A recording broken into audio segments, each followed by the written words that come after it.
welcome in. 3HL is on the air. 104.5 The Zone. It is a game day, and we are broadcasting live on some kind of stage type thing.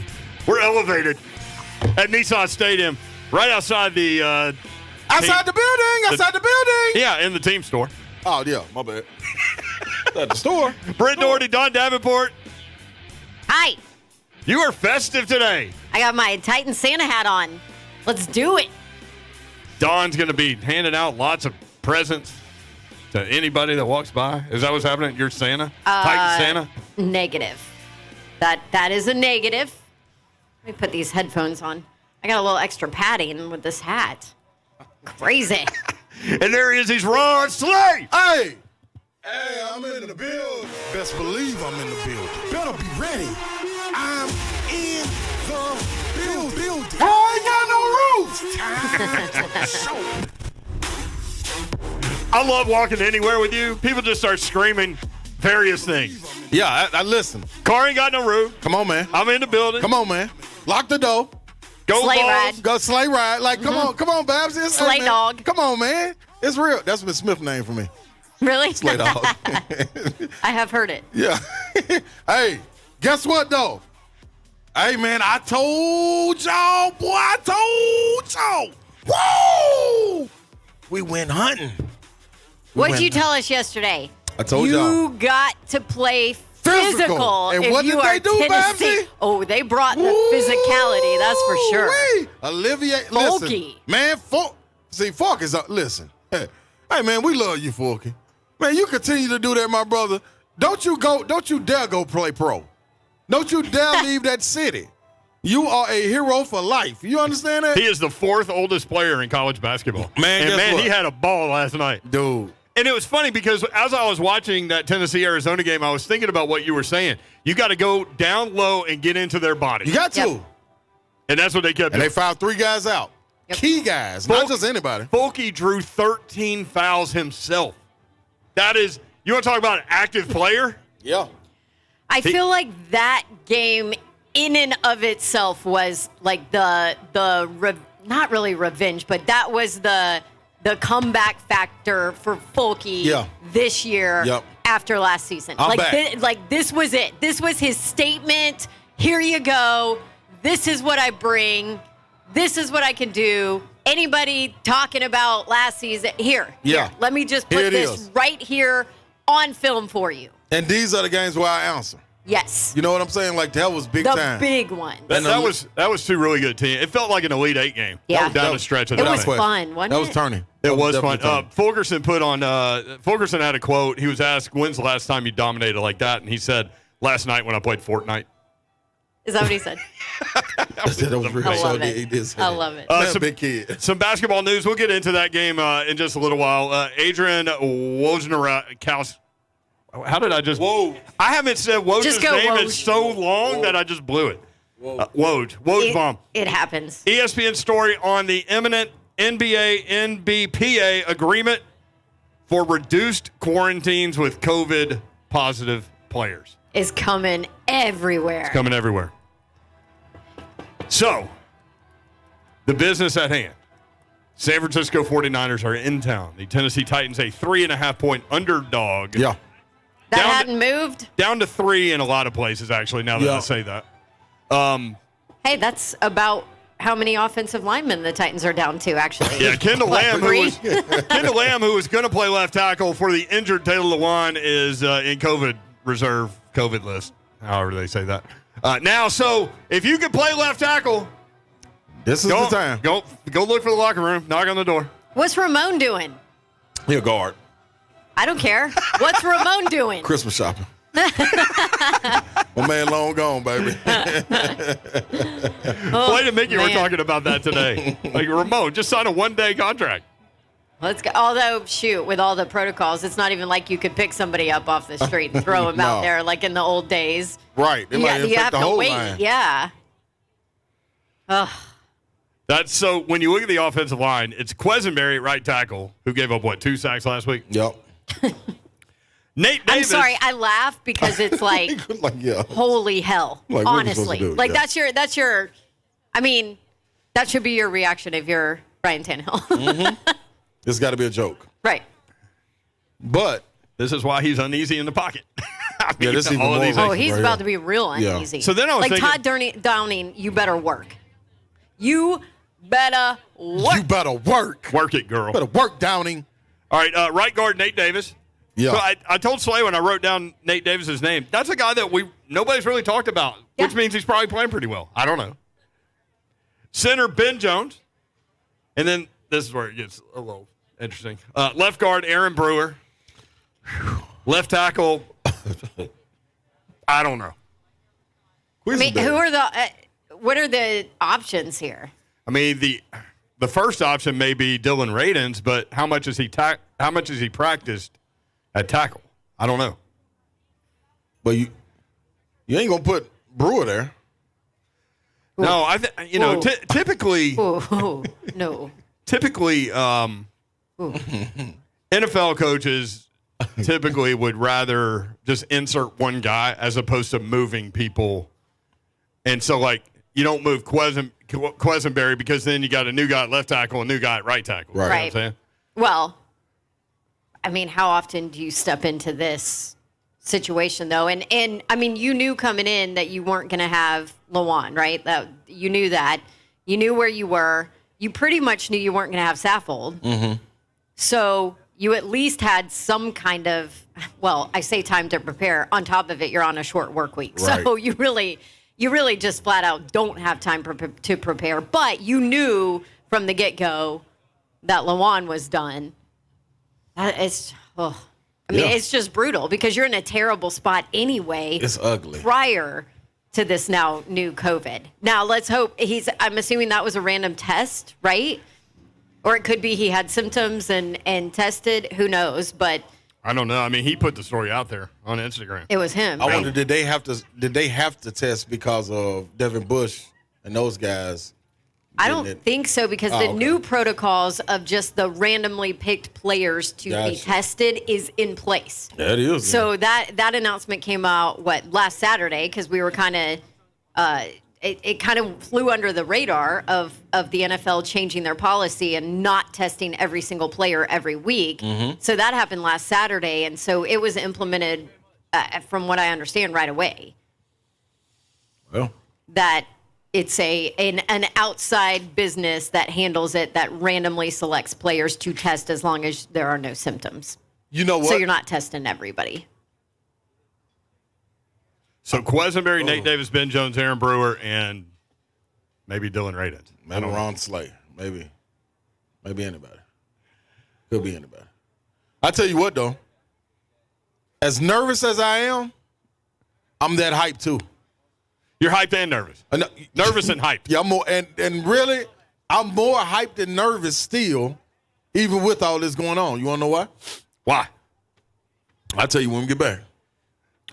Oh, You want me to tell you right now? I'd rather you tell me right now because guess Ramon what? Foster's going to join us when we He come sure back. will. Guess what, man?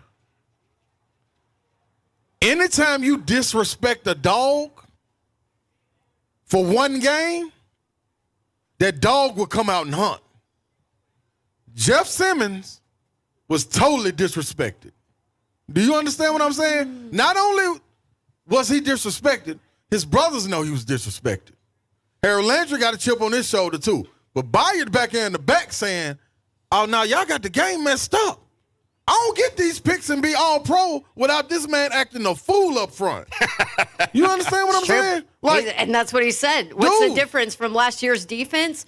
Look up front. Oh, it's no question. Look at the quarterback pressure that they're getting. And that That's ain't no the homer difference. stuff or anything. This man here has been dominant on a winning team that's been bogged down by injuries and still find it. They ain't even really, honestly, y'all, the Titans ain't supposed to be in no games. Really. When you talk to people around the league, I mean, I know it's pro and everything, but people in the league Come on, man. understand that Big Jeff is one of the top 2 or 3 defensive man. linemen in the game. come on, Defensive and it's tackle. without question. So to show you what it means, he went on social media and put a lion with blood coming out his mouth. It was a from hunting. very graphic lion picture. Let me just go ahead and say that. Hey. Because I saw it first thing this morning. Yeah. And it was a little early for me to witness that. So Good morning, Babs. that was not one that I showed to baby Babs for her to go, "Rawr." Nope.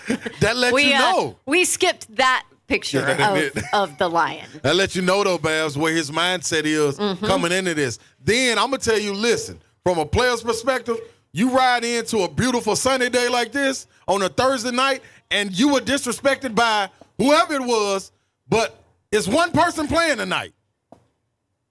That's Jeff Simmons. He's on national TV. Everybody get to watch. Break. The last time that happened, that was in L.A. Against we saw what happened. A really good run game. Come on, man. Come on now. And a chance to really make a statement. What did Coach Mack say needs to happen? I said, do they need to go helmet on helmet, Coach Mack, and just go with it? He said, no, they need to be disruptive. This man about to cause havoc. I can't wait to see it. There's so many interesting elements in this game. I'm going to bet on the Titans again. Okay. Well, here's my concern. I'm going to bet on them again. Do you remember what happened against the Steelers last week? Do you remember what this Titans defense did? Oh, yeah. And don't come at me and say the Steelers offense is garbage. I don't want to hear it, because what they did is good, and I don't care what kind of offense they're facing. You're right. And guess what? You're right. They still lost. This still fresh. They still lost. Yeah, this wound is fresh. I'm just saying. They pouring salt in that man's wound. I'm saying Jeffrey Simmons might be able to go off and do whatever. I mean, just absolutely make a statement, and it still won't matter. Ooh. You're going all in on San Francisco. Ooh-wee. If the Titans don't turn the ball over, it's going to be a game. The Titans going to win this game. I'm telling you right now. When's the last time the I'm telling you Titans right now. didn't turn the ball over? 2 weeks ago against Jacksonville, and they won. I know what's going to happen. Hey, we got to take a break. We ain't taking no break. Coming up next. Big Savagery on 104.5 The Zone.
break your freaking neck, boy. Game. Search us out. We're on the We out shady. this thing. We're on the shady side of the stadium, man. It's always like 10 degrees on this side of the stadium. It's like the frozen tundra over here. Feels good. Come It's equipped. football weather. Man, I feel like it's like, I don't know, kind of the start of fall when it feels really great. And yeah, You're right. You're right kind of there. there. I just went in the pro shop. Yeah, we're right Mama's next about to the to finish pro her shop. Christmas shopping here in about, a couple of breaks. Got Cracking something me you up. like? Ramon Foster from J. Martin Ramon joins us now. You can catch those guys every weekday morning from 6 until 10 on 104.5 The Zone. Big Savagery. What's up, man? What's going on, gang? Man, and by the way, Babs, you can't be cold because from what I've been listening to, you came in super spicy today. She did come in spicy. Then she Going savaged it. all in on the What? 49ers. Tell me I'm wrong when you look at what this offensive line is going to look like. Tell me I'm wrong, Ramon. I mean, you're not wrong. It's just the idea. I hadn't seen you get this spicy like this, Babs. So I just wanted to acknowledge it. That's all that was. You're not wrong. All right, we'll get into it. The first obvious question, do you have any desire to play one more game, Ramon Foster? You know what, Brent, Rondon? It is the holiday season. I can always use some holiday money, but I'm going to pass up on this one. I'm good. I'm so retired right now that it wouldn't even – I'm a civilian right now, man. So, no, I'm good to go. It sounds fun, but that pain would be hurtful. Like, what would that be like? Like to step out of retirement almost 2 years in and be it just like play a game out of nowhere? Like, what would that experience be like, do you think? Man, it would be like the first day of camp, like every year. Like that's like we used to write down in our springtime notebook. Remember, the first week of camp is gonna hurt. It's gonna suck because you forget how much you hit. You forget how much your body has to get acclimated from like your feet to your knees to your hips to your elbows. Like everything has to get acclimated. You know the old saying, well, I got to get in football shape or I got to get in basketball shape. Like that's a real thing, man. So it would be, I wouldn't even feel it tonight or tomorrow. I'd feel it like on Monday or Tuesday because that's when all that adrenaline leaves and my body's back to being normal. So, yeah, it would be hot garbage, man. That's what I'm telling you. Ramon Foster with us. So what do you think on the offensive line? I mean, it looks currently Quesenberry right tackle, Nate Davis right guard, Ben Jones center. And then it's Aaron Brewer left guard and Dylan Radens maybe at left tackle? Man, well, Dylan Radens played tackle in college. Again, I do think he may be a little bit, behind as far as his development. He's a D2 guy, and I look at, why he hasn't been elevated this year when he's been readily available. It seems like in emergency situations. Well, now here's the emergency situation that, nobody was really hoping for this year with a guy like him. If given this opportunity, though, I think he'll be fine. What does fine look like? Well, maybe that's just one sack. Maybe that's, just one push in the backfield. The biggest thing for him is not having any mental errors. If he can handle the playbook as a young rookie, he'll be fine because most of the time, if you're strong enough and physical enough, which has been one of his knocks about his development from people that's been around him, he's got to get stronger, if he can handle the mental part, everything else takes over because he is an athlete more than anything.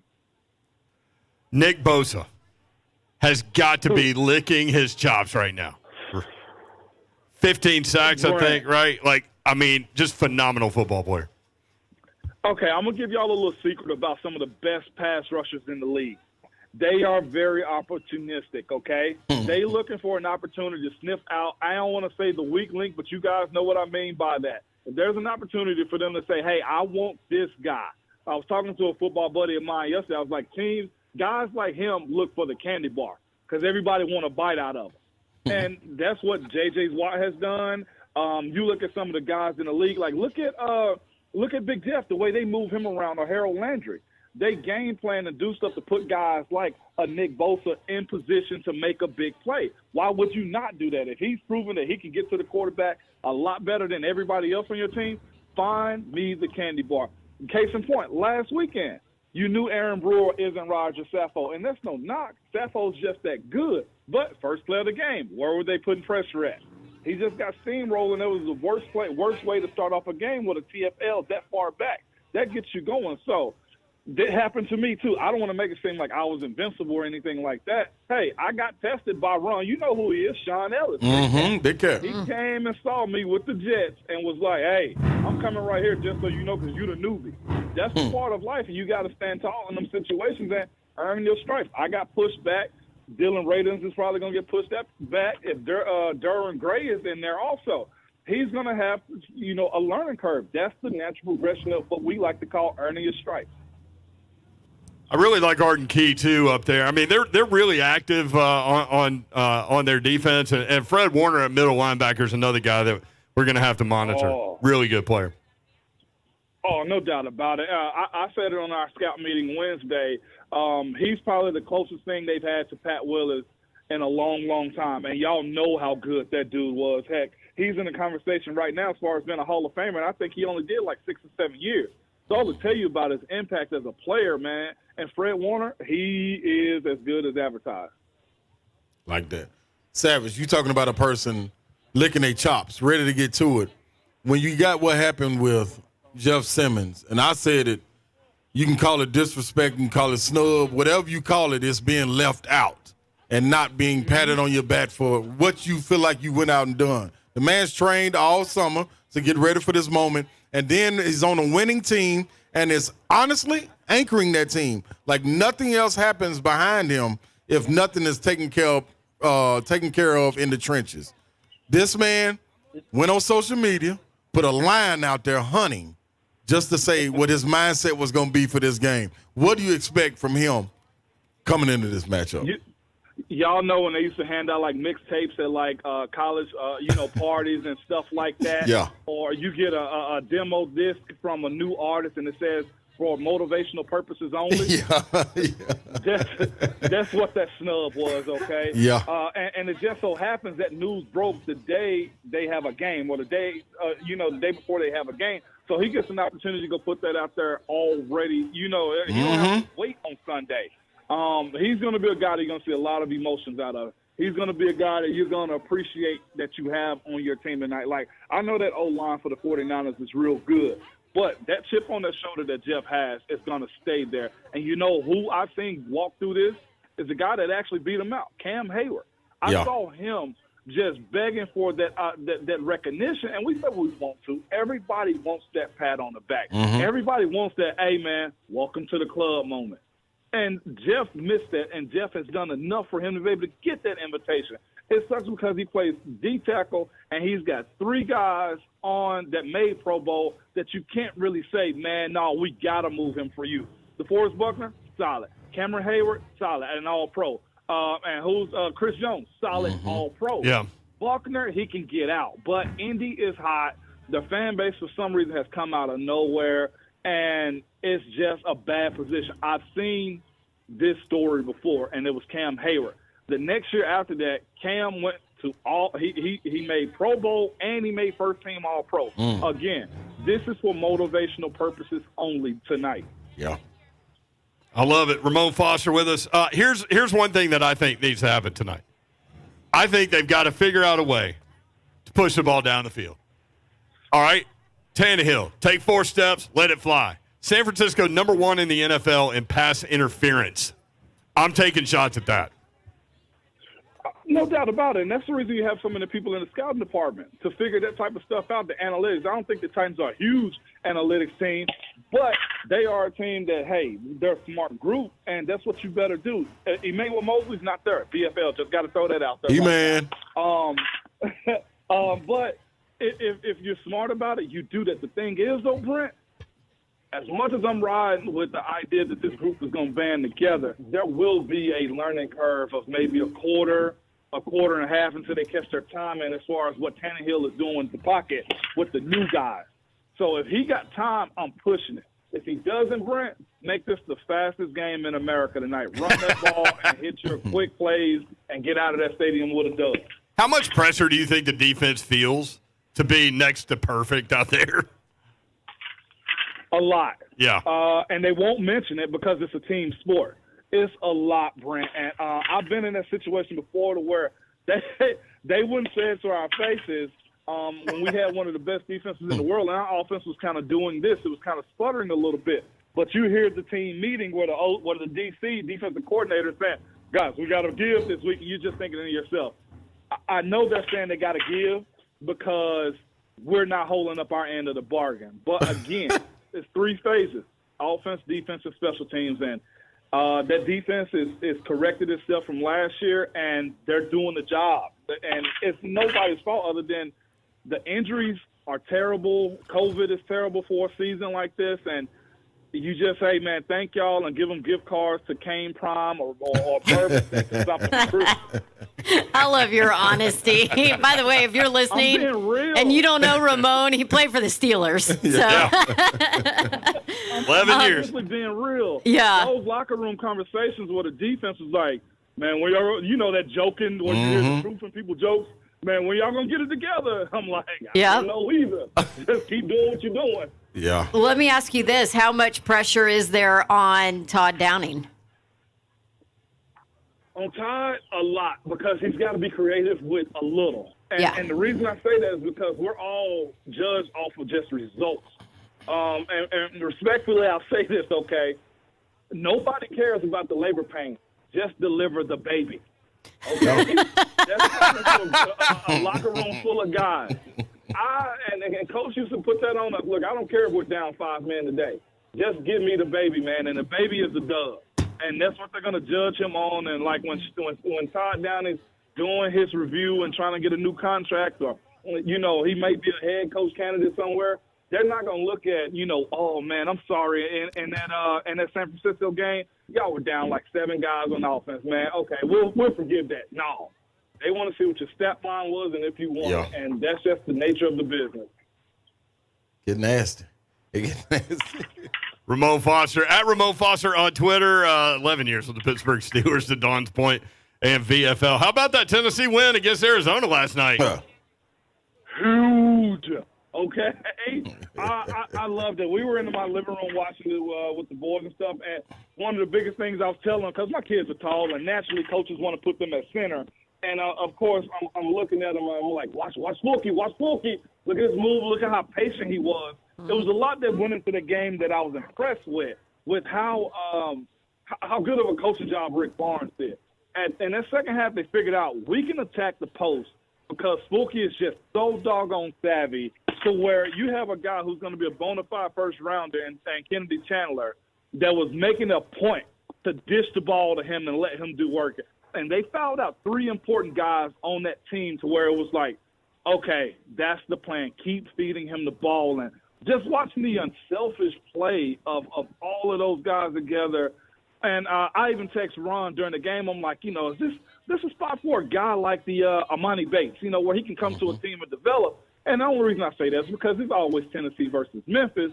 But you see the development. You see the growth. Like, the stuff that Chandler is doing is going to help him on the second level to where tonight might not be your night. You can score at will, but we got to win the game as a team. Yeah. That's spot on right there, Savage. What do you think about the entire landscape of what's going on up there in Knoxville? I got to hit it from you real quick because I ain't heard it. I ain't heard you on the radio. Like, we got Vitello. You got what he doing. You got the Lady Vols, who've only lost 1 game. You got Rick Barnes, just beat the number 6 team in the nation. Hypo's coming off a great recruiting trip, and they ain't even touched the transfer portal. Coming off a great year. Where do you think they stand right now? It's in a good spot. It's in a real good spot from the coaches you just named to the conversations from the student athletes up there to I talk to people that's in, you know, like the compliance and front office, like in the media part. Everybody is excited. And I hadn't felt this type of excitement since 2005, maybe 2006, to where it seemed like everybody's on the same doggone page, on the same mission. You don't worry about an AD trying to get his guy in because everybody you got in is good. You don't worry about a coach trying to say, hey, don't go to that game, like come to this game. You had football players at the Lady Vols game. You had the men's basketball team at the Lady Vols game. And you see a bunch of support from baseball to football to track to volleyball. There's a lot of that going on. And I'm excited. I'll say this, Ron. I love it. I can't wait to go back. But, of course, all of that means nothing if we don't start getting dubs and continuously keeping it. I saw the men's baseball team got snubbed as far as the top 25, too. Yeah. So we'll see how that turns out. All right, Ramon. Who wins tonight? Oh, Brent, why'd you do this? I ain't even do it on my show. Well, you ain't on your show. You're on our show. No, this is how we roll. Yes. All right, so it's too much against them tonight, y'all. I'm going to be real. Like that line getting it together with as many weapons that San Francisco team has, and hearing Mike Keefe talk to Greg Papa, who's the voice of the 49ers, speak about that team, they have what they like to call a little momentum. And it's going to be a physical game. Yeah. I got to go low scoring, 3-13, 49ers. What was that, 23-13? Is that what you said? 23-13. Yeah, over-under is like 44 points. Mm-hmm. Yeah. Definitely under. Mm-hmm. And I think this defense of the Titans is going to play this group really well. It's just a matter of who they actually going to have out there. Right. And how long they're going to be on the field. Mm-hmm. Mm-hmm. And that's the other part, because this is what's so scary about if Darren Gray or not Kendall Lamb, but if Dylan Radins play. They hadn't had this many reps before, not even in practice since camp ended. Yeah. True. And that's the part in which I'm hoping they make it out healthy. And certainly not this many real reps. Yeah. Even if you go back and look at how often he actually played in college his last year, too. That's the other thing. I mean, it's been a long time. Yeah. 1 game in 2 years. It is. Yep. And mind you, this too, Eric Armstead is a friggin' stud at deep tackle. Yep. Mind you, Nate's had an okay year. I wish he was having a way better year. And then you got Aaron Brewer out there, too. Like, you overcompensate. Ben will probably have to do a whole lot of work up the middle tonight. But they're going to attack the core of that offensive line. And I'm hoping to keep this game plan very simple and just work methodically down the field tonight for this Titans offense.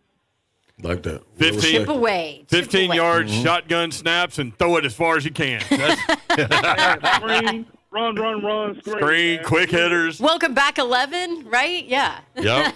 Hey, Ramon. Yeah. Hey, great stuff, man. Appreciate you. 6 to 10 weekdays on 104.5 The Zone at Ramon Foster. Thanks, buddy. Y'all have a good one. All right, there he is, Ramon Foster. When we come back, Jim Wyatt will join us. Again, as Don just said, A.J. Brown is up and active tonight. Julio Jones also practiced fully yesterday, so for the first time in a long time, you got both those guys on the outside. We'll talk to Jim Wyatt next on 104.5 The Zone.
3HL 104.5 The Zone. Brent Doherty, Don Davenport, Ron Slay, broadcasting live outside Nissan Stadium. Yes. Next to the Pro Shop.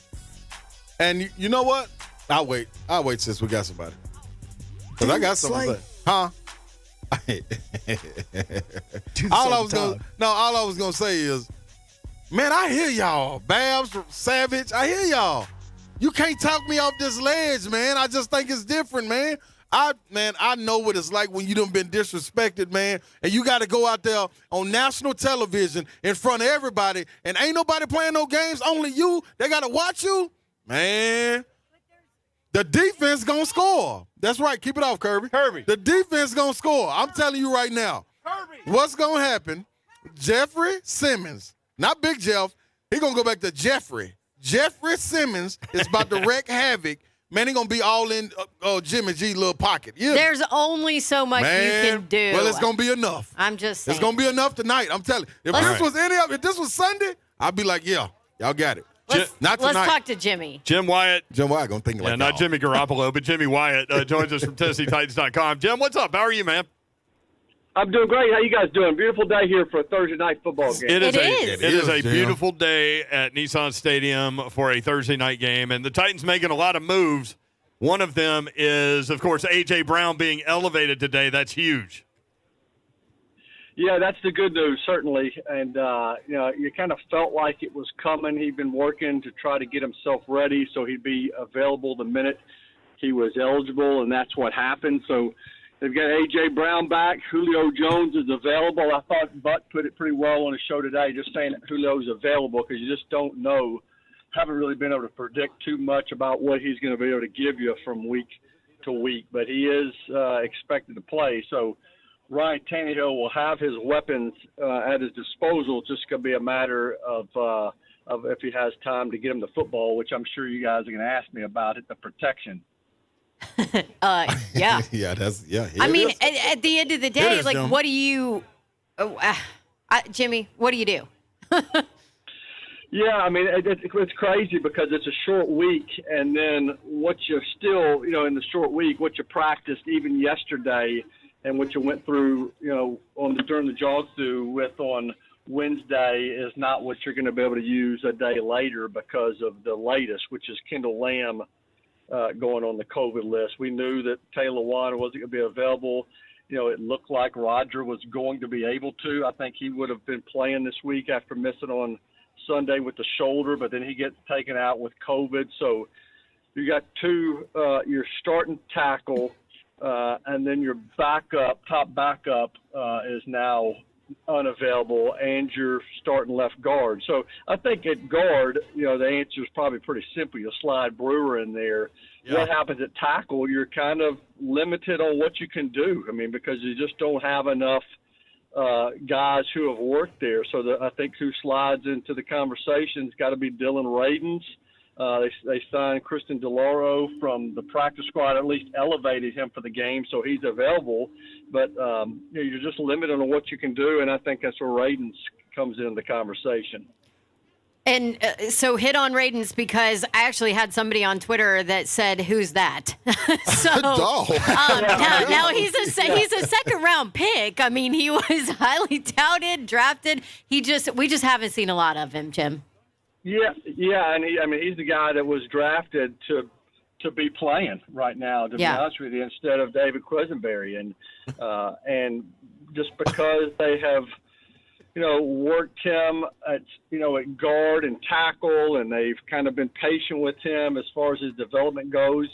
He just hasn't played, and some of it is obviously on him, and he's got to grow up pretty fast here if he's going to be the guy in the lineup tonight. I mean, he's very talented. I think this time next year, I think he'll be one of the team's starters, but this is ahead of that, and he has improved, no doubt, while he's been on the practice field. But it's one thing being on the practice field, and one thing playing against a team that's got a very talented pass rusher in Bosa, and against the 49ers team that's got 36 sacks on the year. So it's a big challenge, but it's a big challenge for everybody. I mean, not just whoever the right tackle is, or whoever the left tackle is, but whoever the right tackle is, the right guard, the center, left guard. I mean, this is a big matchup, and the Titans have to be able to run the ball well, I think, to really stay in this game.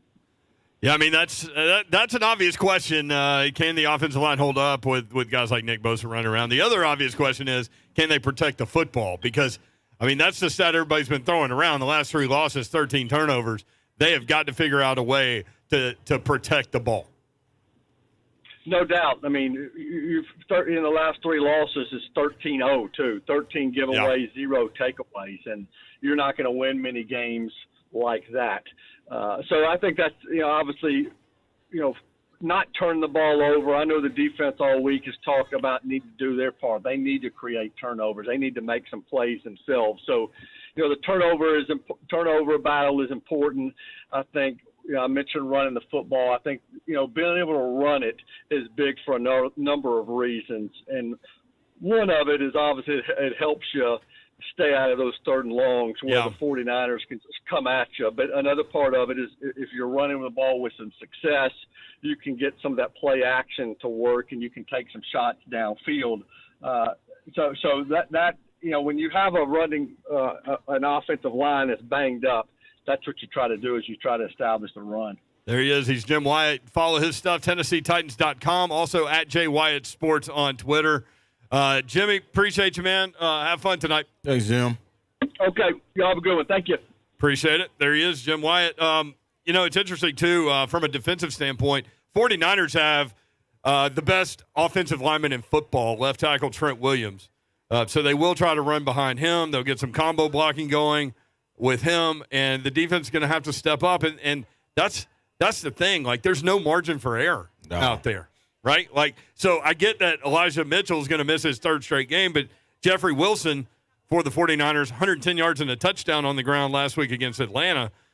So that's going to be key. Can you run the football, like he said, stay out of 3rd and long? Because 3rd and long tonight is a death down. Yeah. I mean, you cannot be in 3rd and long. You can't, because they can tee off. Mm-hmm. So run the football, stop the run, protect the ball. These are some of the keys to the game. Yep. And I want to add on that just by saying, like, I know a lot of people are probably like, man, Slay crazy, man. That man just thinking that it can be. Listen, if you're proactive. I didn't say that, by the way. No, I know, not you. I love you, Babs. But I might have been thinking that, but it felt like it. She might say it later. But that's what I'm saying. If you can be it felt proactive like it. instead of reactive in this situation, I think you can get ahead of it. You know what I'm saying? Like y'all saying, you got to run the ball. You got to be able to control the trenches a little bit and at least just have them on their heels thinking, if I rush up the field and they get by me, that's a 6 to 7 yard gain every time. Then the play action comes in effect. So I just think, man, you got to go in attack mode. There ain't no way you can you can say hut and sit back and let the lineman catch Bosa. If you catch Bosa, you're going to catch a lot more problems than just Bosa. But see, then you worry. You say proactive, then you worry that these guys that are playing on that line together for probably the first time are going to need some time to ease in together, too, on top of it. And so who does that fall on? Todd Downing, Yeah, right? without question. You're right. Without question. So Got to figure it out. Slay is Titans win. Dawn is 49ers win. I haven't decided yet. I'm going to listen to both of your arguments as we continue. Mayor. Well, here's I'm just going to skate right in the middle Oh, no, here and I'll make make a both pick. sides happy. I will very make a pick. mayoral. I will make a pick. Hey, when we come back, a University of Tennessee ball catcher has decided to come back. Oh, Hey. my gosh. Wait a second. Fam? I've heard this before. Groundhog Day. We'll be right back. Nissan Stadium, 3HL 1045 The Zone.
104.5 The Zone. We are on the air. Hour number 2. Brent Doherty, Doc Davenport.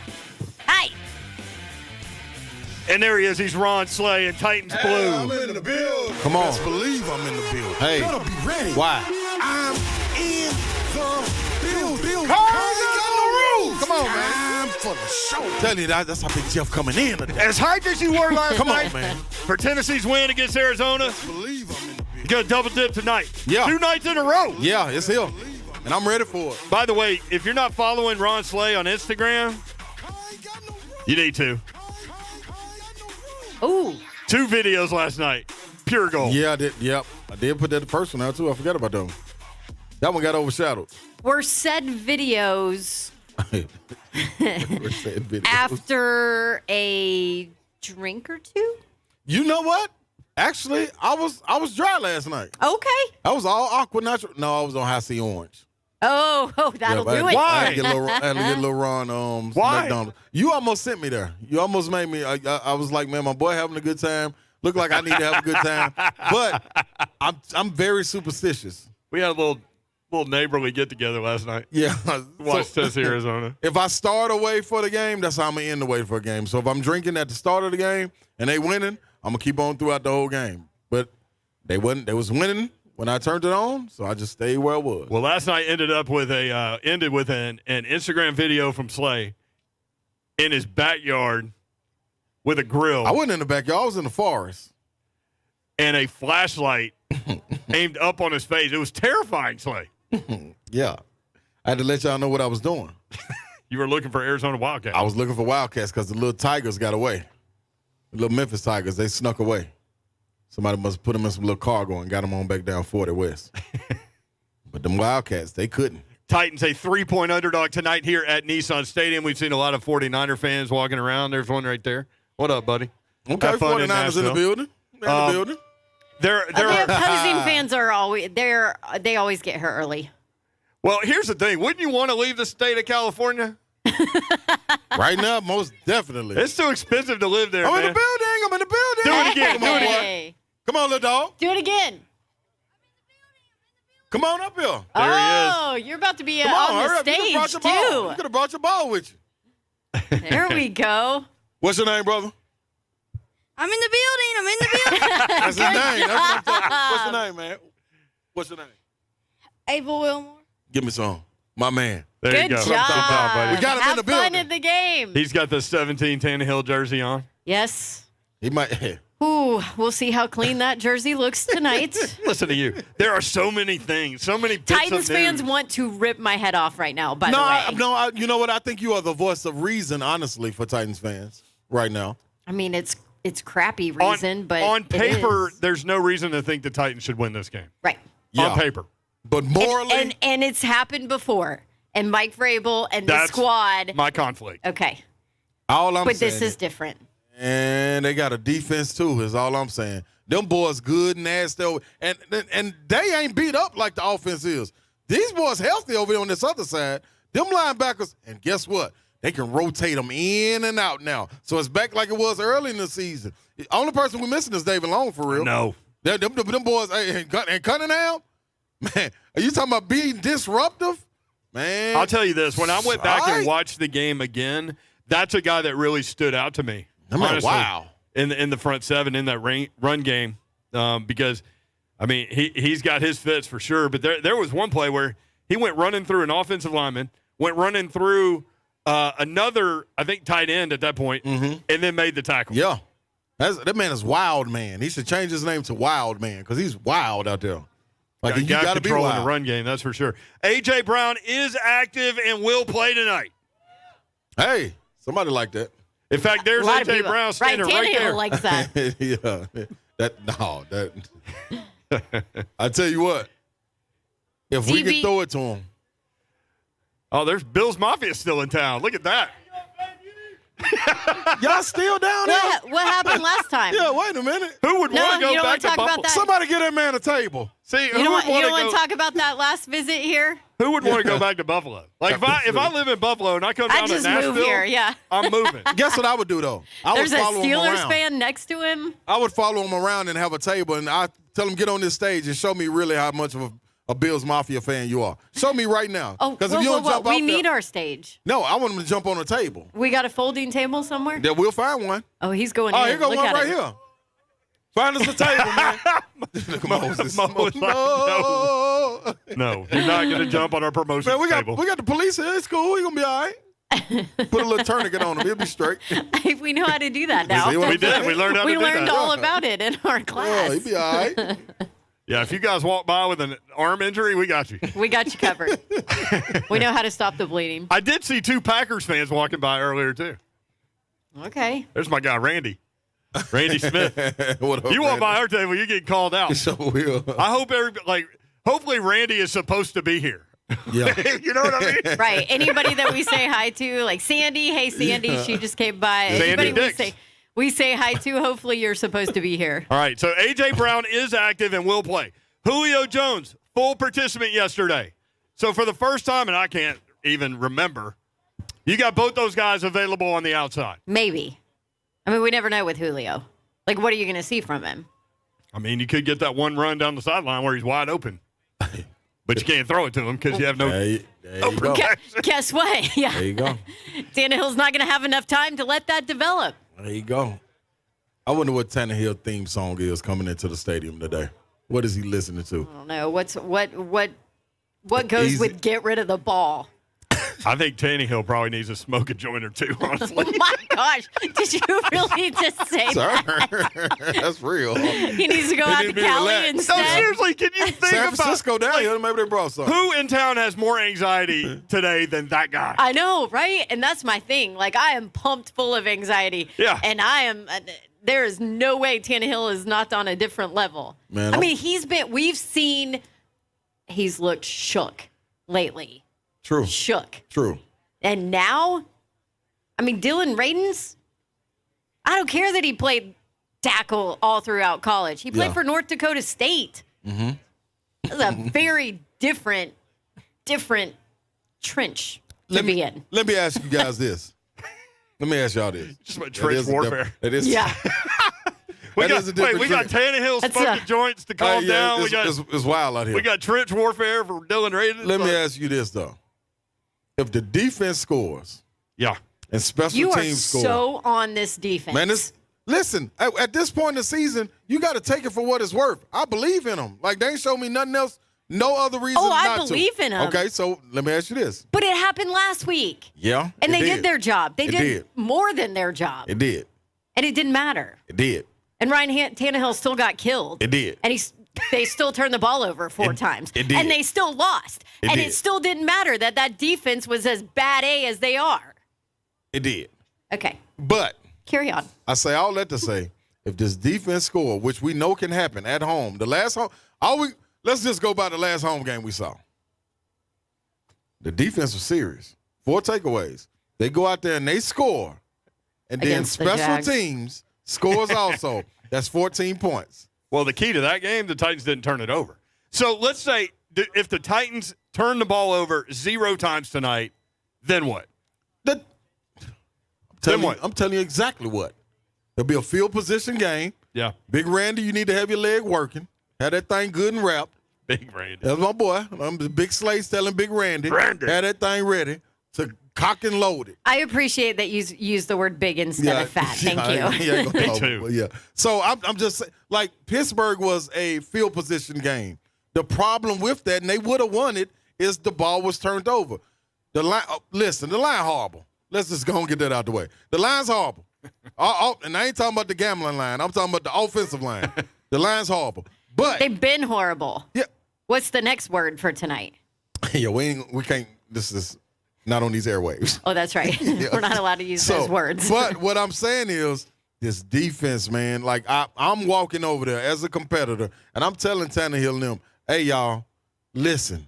Do not turn the ball over. I'm gonna get you the ball on the other side of the 50, plenty of times. I promise we got you. Take care of the ball, and we as in the defense are going to win this game for us. We'll worry about the rest after this. But right now, tonight, focus on this for me. That's all I'm asking you, Tannehill. Now, you ain't got – if he call a passing play, you see them coming, go down. Like, go down immediately. Fall straight down. I don't care. Do not throw that ball. They have to have a safety word tonight. Like the offensive line, all of them has to have a safety word. Get down. If you get beat, what's your safe word? If you get beat, you got to yell it. Schwarzenegger, get down. That is way too long. Down. Shiano. Here come Bosa, get down. Like, Yeah. hey, man. So Tannehill, when he Get hears down, dog. when he hears this word, he hits the deck. down. Down, yeah. What is the word? immediately. Hit us with something Yeah, good. that's what we need. At the Y'all RHL call in. 1045. Scrooge. Hey, real quick, University of Tennessee ball catcher Oh, coming back. Cedric Tillman. there we go, man. That's the one Come on, man. that we thought you were talking about last week. Come on, man. When you instead were talking about Prince. Princeton Fans. Yeah, Yeah. He's from Nashville. yeah. I know, Salute. and we love him. love But it. that's not the ball catcher that Tennessee fans were hoping was That's who back. we But was looking Cedric for. Tillman is. That's That's who was huge. You talked about their relationship. I remember when I worked that Kentucky game, I had asked Hendon about it, like leading into that game, just his relationship with the receivers and all that. And those two are tight. Spent a lot of time together, took a couple trips to Nashville, all the receivers, and hung out. And yeah, so that's only going to get better too with more time together, with time in the off season to refine that chemistry. That's good stuff. Kevin Record 7 year. Dyson will be here for the 5 o'clock hour as we do it's the Lee Company countdown to kickoff from 5 until 6 o'clock. Kevin Dyson will be here, Dr. Kevin Dyson.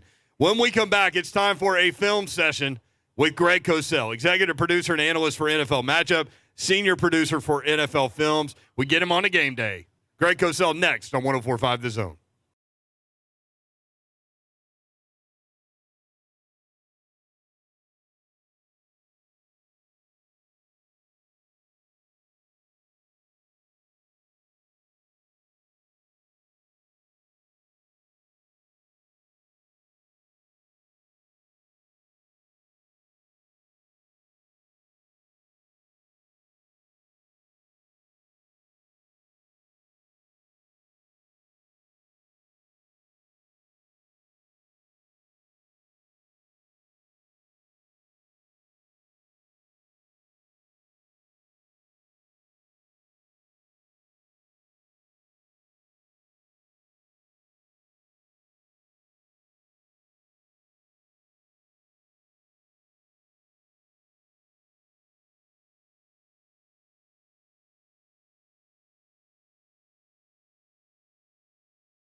Joe Burrow said he lives in a boring town, basically. We'll play that audio for you a little bit later. Chad Johnson tweeted. You're not lying. He said, Joe Burrow said there's not much to do in Cincinnati. I beg to differ. There's a Starbucks downtown, a McDonald's in Covington, and an O'Charlie's in Tri-County, which in fact has the best complimentary bread known to man. It does. That's not wrong either. I like it. Greg Cosell joins us from NFL Films. Greg, what's up? How are you, buddy?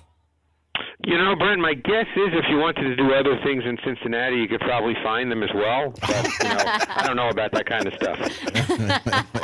I mean, all you need is a Starbucks downtown, right? That's right. And a McDonald's in Covington. Apparently, but yeah, we'll leave it at that, I guess.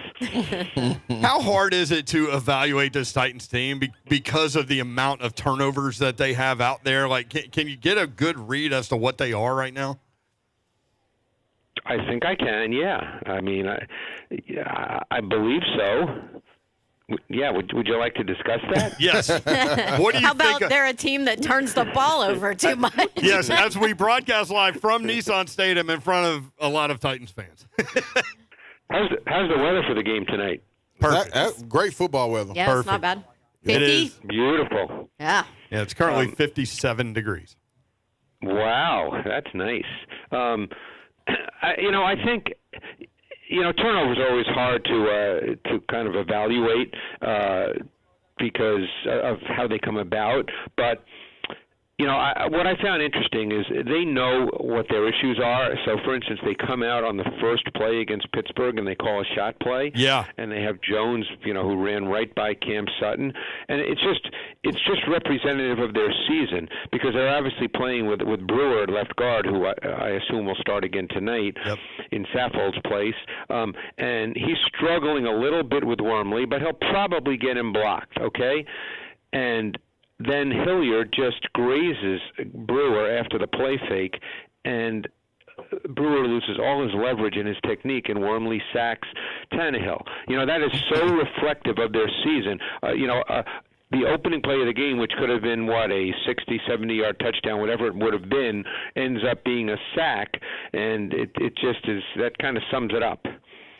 God. Well, that word that you just said might be said a lot tonight if you look at what the Titans are having to deal with on this offensive line. So I'm going to... You mean the word sack? Yes, sack. Is that the word you're referring to? That's the word, Cosell, and we'll see. You never know, but clearly with no Taylor Lewan, no Roger Saffold, and now... obviously, COVID-19 also affecting the backup to the backup is where we are. I'm going to hit you specifically on Dylan Radunz just because it looks like that. Wait, he's going to. So who's had COVID-19? Lamb. Kendall Lamb. Kendall. Oh, so Lamb is out tonight. Yes. So they're having to make a came out. decision at left tackle. So Dylan Radunz is going to be the left tackle tonight? That's the word around the camp. Christian DeLauro is the other. I mean, he was elevated from the practice squad, but and Radunz did play left tackle in college at North Dakota State, and I know you did a bunch of film work on him. Obviously, he's a second-round pick, so we're going back to that vault of yours. Well, this is not a good defensive line to have to get your baptism under fire against. What are you talking about, really Greg? Good group. I mean, yeah. I guess I'm not getting the Titans fans excited right now, huh? This is a really good group. Look, we don't need to discuss Nick Bosa. He's great, but they've gotten really good play over the last month from both Arden Key, who I'm sure you guys remember from LSU in the SEC, whose body type looks totally different now than it did at LSU. And they've also gotten really good play from Samson Ibukam. And those two guys are kind of interchangeable. They both line up inside. They both line up outside. So, and by the way, Todd Downing will know all this. This is not going to be a scoop, what I'm saying. So the question is, how do they structure their offense so that Dylan Radunz, or Deloria, whoever it is at left tackle, is not stuck one-on-one with deeper drops.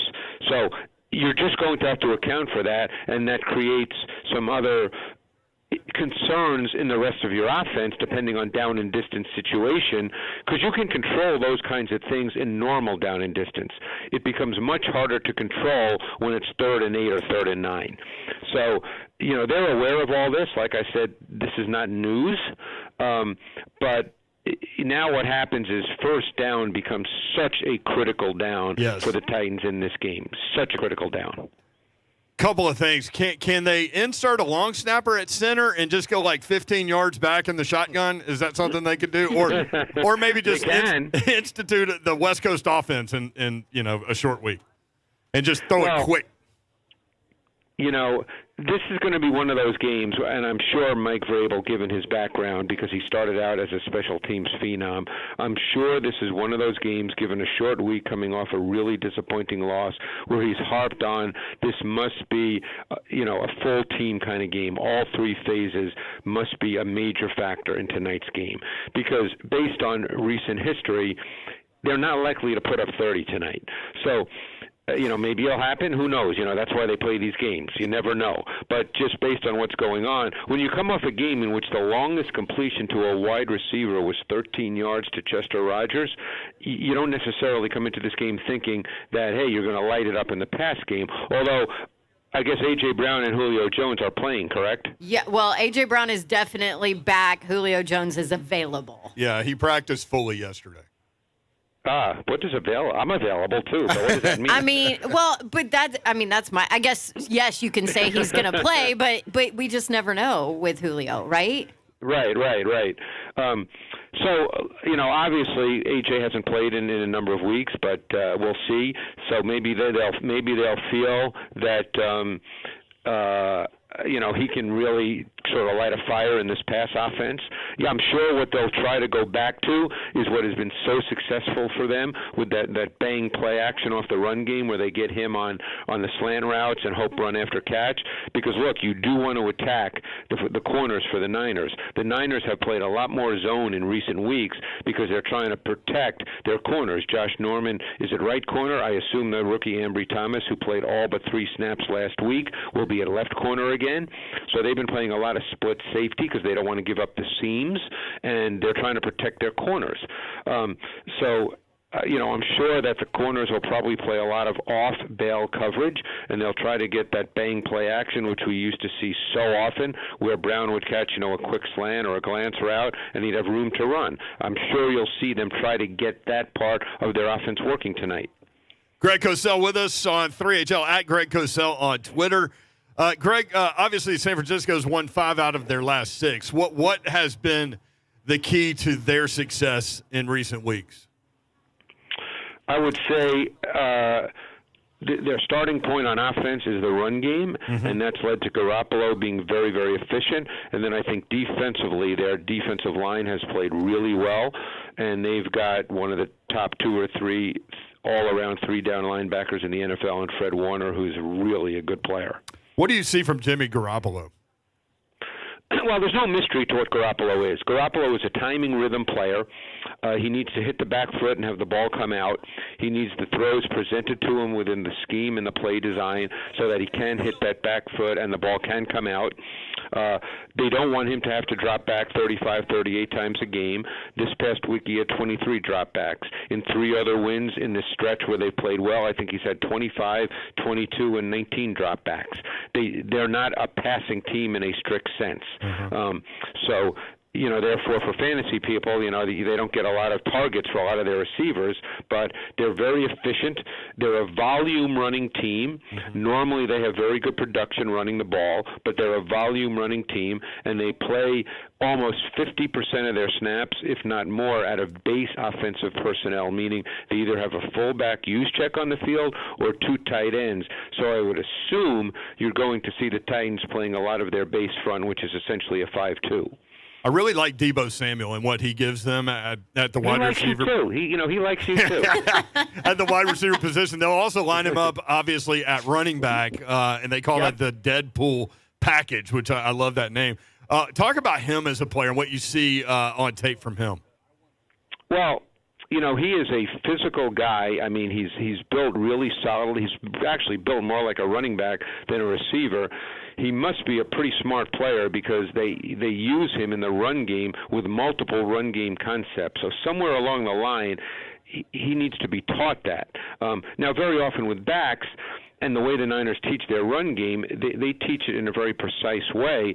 So they do have their backs take their first two steps anyway, you know, based on fronts and based on the path. And then after that, obviously, because defenses move, so you then react to defensive flow and changing gaps, then it's on the player. But they've asked him to run multiple run game concepts, and he's run them well. So he's not had as many targets in recent weeks, but he's really run the ball well, and they seem to give it to him anywhere from 6, 7, 8, 9 times a game. Greg, Trent Williams at left tackle is an absolute beast. What makes him a great player? Well, it's funny. We have a very interesting contrast tonight because the left side of the 49ers O-line is really good with Laken Tomlinson and Trent Williams, and we really, I guess, don't know about the Titans' left side tonight.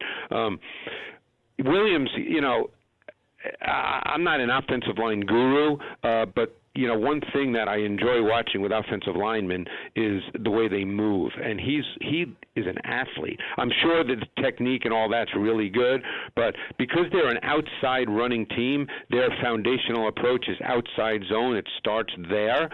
You see a lot of runs where he gets out, you know, to the second level, sometimes to the third level of the defense, and I'm telling you, he moves like a 210-pound running back at times. Just the way he moves is really impressive.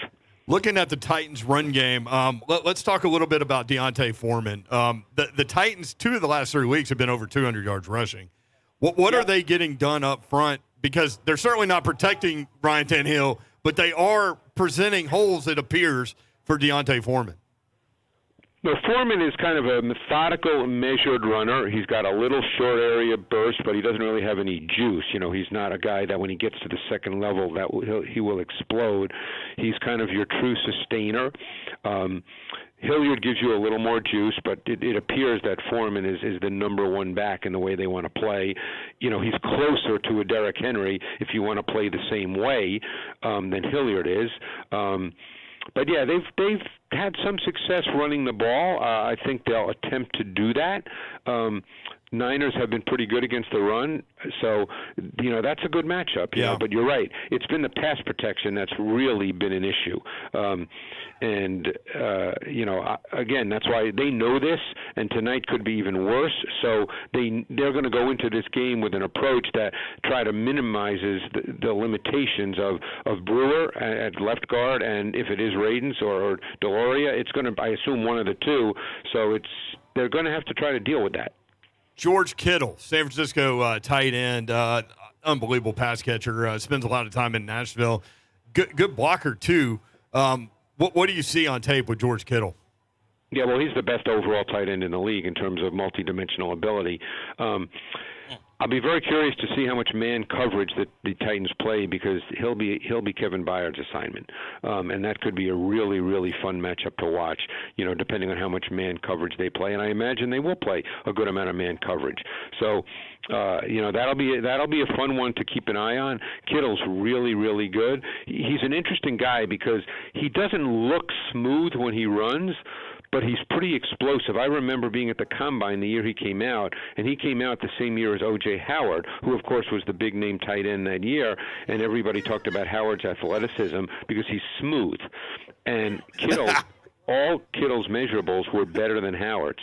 And the reason Kittle was drafted later, I would imagine, is because at Iowa, where they play kind of old-school Big Ten football, he only caught, I think, 22 passes in each of his last 2 seasons, and people just weren't certain what he could be as a receiver. Wow, that's crazy. I didn't realize that he caught that few balls his last 2 years. Yeah. Well, you know, look, you do college football, Dawn, so you know. I mean, the Big Ten, there are still schools. Iowa's one of them, Michigan State to some degree. You know, they play old school 90s Big Ten football. You know, they line up with the quarterback under center, and they run the ball. And the tight end is a blocker. He's not a split player who's running deeper routes. And that's where Kittle came from. Crazy. Greg, when do you see Jimmy G get unsettled? What makes him unsettled in his performances? The longer he's in the pocket, Ron, the more unsettled he gets, and his effectiveness goes down. So he's really good when he can play rhythmically. When he has to get back and sit in the pocket, that's when it becomes a lot tougher, and that's ideally what you want to do. Is you want to get him.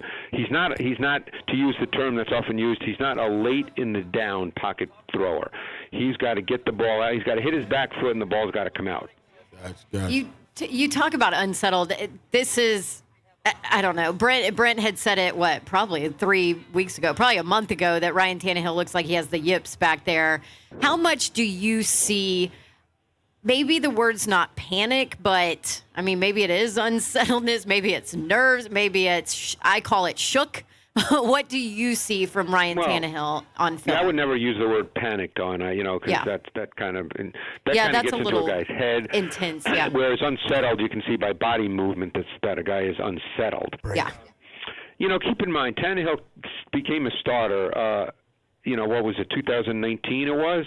Yeah. Week 6 or 7. Yeah. And he's been there with Derrick Henry, and clearly, maybe more so than any team in the league, this is a run-first team with the running back. It's not a run-first team in the way, let's say, the Ravens were with the quarterback being a foundation, or the way the Eagles are now with the quarterback being a foundation. The Titans, as you guys know, are a run-first team with the running back, and more so than any team in the league. And, that places a different kind of demand on the quarterback than if you just ask the quarterback, like Buffalo with Josh Allen. They just ask him to get in the gun and just drop back 40 times a game. That's hard. And I'm not saying what Tannehill was asked to do was easy, but it's different. Yeah. And now it's not quite the same. So, again, no knock on Ryan Tannehill, but it's different, and you're asking him to make a change in the middle of a season. Don't forget, it's been 6 games, and in the last game Henry played, he carried 28 or 29 times. So, Henry was on pace to carry, 450 times. So, it's just been a whole change in the way Tannehill has to play and probably his mindset, and you're asking him to do that in the middle of a season. Greg Cosell, on the way out, real quick, what did you notice on tape from Zach Cunningham at inside linebacker? I wasn't studying him in great detail, but he's going to play. He played every snap other than in dime. So, obviously they put him out there, and he's going to play. And tonight, because they're playing a team that lines up in base, he's going to have to defend the run tonight. Keep an eye on that. He's going to have to be a run defender tonight. He's going to have to be a physical run defender. One thing about the 49ers, and everybody will tell you this that watches them, they are old school in this sense. They are very physical on both sides of the ball. And I guarantee Vrabel's been harping on that to his team in the short week, that you have to bring your lunch pail for this game. This is not, one of those spread, toss it around the yard games. You have to be physical, and you have to match their physicality. That's a Vrabel game right there. Are you kidding me? He loves that. Right, that's why he probably enjoyed getting them ready for this game, because that's who he was as a player, and that's the way he wants his team to be anyway. Yeah. There he is. He's Greg Cosell. Give him a follow at Greg Cosell on Twitter. Thank you, Greg. Always enjoy the visits. All right, have fun tonight, guys. Perfect. Thanks, Greg. There he is. All right, when we come back, Joe Burrow ripped on his own town. Talk about it next. 3HL 104.5 The Zone.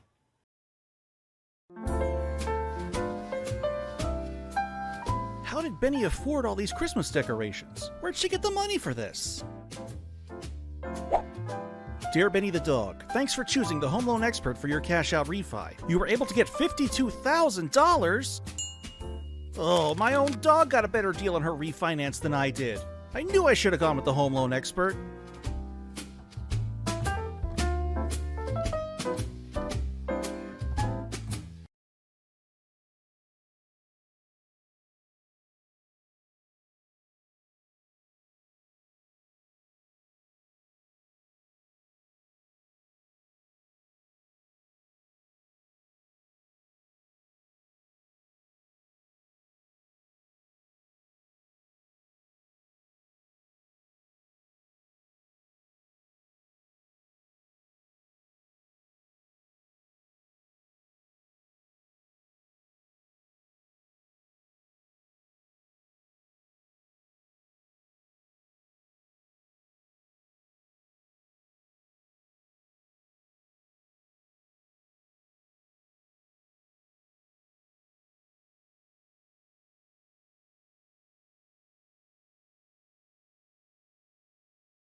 3HL 1045 The Zone, broadcasting live at Nissan Stadium, right next to the Titans Pro Shop. Slay's dancing. Davenport's very festive with her Titans Santa hat. That's right. Whose Titans Christmas light necklace is this? Kristen? Kirby. That's Kirby's necklace. Kirby, why aren't you Kristen wearing had it, last Herb? name. He It is decorated the decorating table. our table. Hey, I just looked at a mock draft for next year. I don't know why I would do this to myself, but I did. Guess who? Yahoo Sports has the Titans at 26, taking Alabama wide receiver Jamison Williams. Yeah. I'm in on that. So I'm going to take the roof off. Well, you know how? You want to talk about speed? Yeah, what they're going to do is have to take an offensive lineman Yeah, a lot of them. again they'll probably go. and again and again and again. Maybe one of them will hit. Yep. Here you go. Central Michigan offensive tackle Bernhard Raymond. That's definitely who they're taking. Bernard. That guy. Western Michigan offensive tackle. That's who the Titans will take. 49ers fans getting out there. They're a little rowdy out here, man. 49ers fans. We've got a captive audience because they haven't we opened do. the gates yet, and there are a lot of people waiting to get in right in front of us. Titans ready to put it down, though. I already know what's going to happen. They are. Mm-hmm. Hey, Hunk, do you have Joe Burrow talking about their COVID protocols in Cincinnati? I do. Yeah, he dude, you know you're good in a city when you can bag on your city. This is Joe Burrow. We're still a healthy team, which not a lot of people can say at this point of the season. We've been lucky as far as injuries and COVID, and fortunately, there's not a ton to do in Cincinnati, so it's not nobody's going out to clubs and bars and getting COVID every weekend. Man, How about that? dude. I mean, he ain't wrong. Even though I know, but you can't say that. That's your city. They did redo down by the river, though. The down by the river looks real nice. But it's only What so if much we you can said do that about Nashville? I mean, Well, you could that'd never be a lie. say that about Nashville. It'll be a but- lie. I mean, we would be lying. We don't lie, Babs. In a van We tell it how it is. That's on right. the down show. by the river? That's right. Here's what Chad Johnson tweeted. Quote, Joe Burrow said, "There's not much to do in Cincinnati. I beg to differ. There's a Starbucks downtown, a McDonald's in Covington, and an O'Charlie's in Tri-County, which is factually the best complimentary bread known to man." There. I've been to that old Charlie's. I love that he went nothing but chains there, right there. That's perfect. Hey, can I say this, though? Isn't Skyline Chili's like their thing, right? Oh, yeah. Yes. Ironically, my husband made some like pasta Skyline Chili dish for us for dinner last night. Cold-blooded. It Where was did he get Skyline awful. Chili? What? Where did he get Skyline Chili? I don't know, but I never want it in my house ever again. Nah, Babs. it makes that's- me want to vomit. No, that's Babs, that- operator yeah. error. There's Yeah, no that- way that yeah. could be bad. No, he that's didn't do it. All phenomenal. it was noodles with Skyline Chili. It tasted like cinnamon. What is Yeah. the hype has on a- this crap chili? Yeah, It people got love less it cinnamon or to it. hate it. I honestly. hate it. Yep. And you guys know me. I'm like a garbage disposal. I'll eat anything. Give me your candy. Give me your, what is that? Oh, you took a bite out of that and you hated it? That's okay. I'll eat it and I like it. You sound like But you're making that- a Revolutionary War speech. That chili is garbage. So, Oh, wow. Skyline amazing to me. This is I an like it. unexpected turn to the show where Don Davenport just launches a war Goes in. against the city of against Cincinnati. Skyline. Like, who puts cinnamon in chili? Man. Christian's with me. A couple other notes with Trevor Siemian Anyway, out. so all that to say, Joe Burrow's probably right. Can't even get chili right in Ohio. I've been to Cincinnati, and we tried to go eat before a Reds game, and nothing was open. I'm like, you're like 2 hours before a Reds game. How are you not open? Like, none of the restaurants Was were. this COVID time? No, this is like Oh. 10 years ago. Oh. But, yeah, I had Skyline. I didn't hate it or whatever. I hated It's it. whatever. I felt bad, too, because my husband actually cooked. You should Sorry, have babe, been like, I don't want this trash. hey, that would be really good if I like Skyline Chili. Thanks for cooking. Exactly. But I don't like it. So a couple other notes. With Trevor Siemian out, with Taysom Hill going on the reserve COVID list, the Saints will start former Notre Dame star quarterback Ian Book this weekend. I forgot about that guy. It's going to be over for him then. If that's the case, that's going to be ugly. Steve Levy with a great stat. You guys know I love stats. Only one rookie has ever thrown a pass for Sean Payton's Saints. 1. Who was it? Reggie Bush. Wow. In 2006 against the Ravens, Ray Lewis intercepted it. Oh, come on, Reggie. I would not have won that trivia question. No. Steve Levy going deep. Neither Vikings one. plays running back Dalvin Cook on the COVID list. The Texans have 20 players on reserve COVID. And from Football Scoop, John Bryson, the guys, George Quarles will be the East Tennessee State head football coach. Was at Maryville for a long time. Has been at Furman the last 5 years. Been the OC at Furman for the last 4. So Quarles gets his college shot. Jeff Fisher's name came up for that job here and there, too. Yes, it so did. Interesting. Shout out to Congrats to Coach Quarles. Yeah, he's we awesome. beat them. We beat them in the state championship. Thanks, Oh, Coach yeah? Quarles. You might be like one of the few teams that it ever was. beat him in It a was. state championship. It was. Ain't no I mean, question about he. it. You are exactly right, Dude, Babs. Yeah, they- legendary. they had a Didn't he go monster. through a stretch where he was like 102? Yeah. Something like that. Yep. Yeah. I think we caught him around Hillsborough beat him for the state title. Yeah, see, yeah. But the constant in that is he was always there. Always there. Always there, yeah. I saw him on the field before a game once. That's the nicest dude, that guy. Yeah. But he So is nice. He is like matter of fact, like kind of general-ish. But ETSU beat Vanderbilt this year early on. I Yes, worked they that did. game, remember? Yep, so did. They had some dudes. Randy Sanders. Yeah, he retired. Oh, Great. did he? Yeah, that's why Oh, the that's job was real. open. So, great career for him. All right, when we wow. come back, the Lee Company countdown to kickoff from 5 until 6 o'clock. We'll walk you up to Titans radio coverage of Titans and 49ers. The doctor, the good doctor, Kevin Dyson, will be along. Stay tuned. In the 3 until building. 104.5 The Zone.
And it is the Lee Company countdown to kickoff. Britt Doherty, Don Davenport, Ron Slay, and the Dr. Kevin Dyson. You letting me intrude. I like it. Now as Don said, we're intruding on you.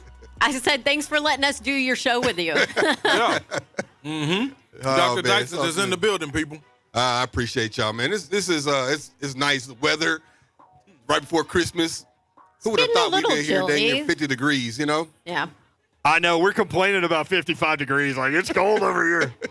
I mean, it is late December. Remember last Christmas? It was freezing. Is that right? Yeah. Yeah, it's supposed to be 72 on Christmas Day. Oh.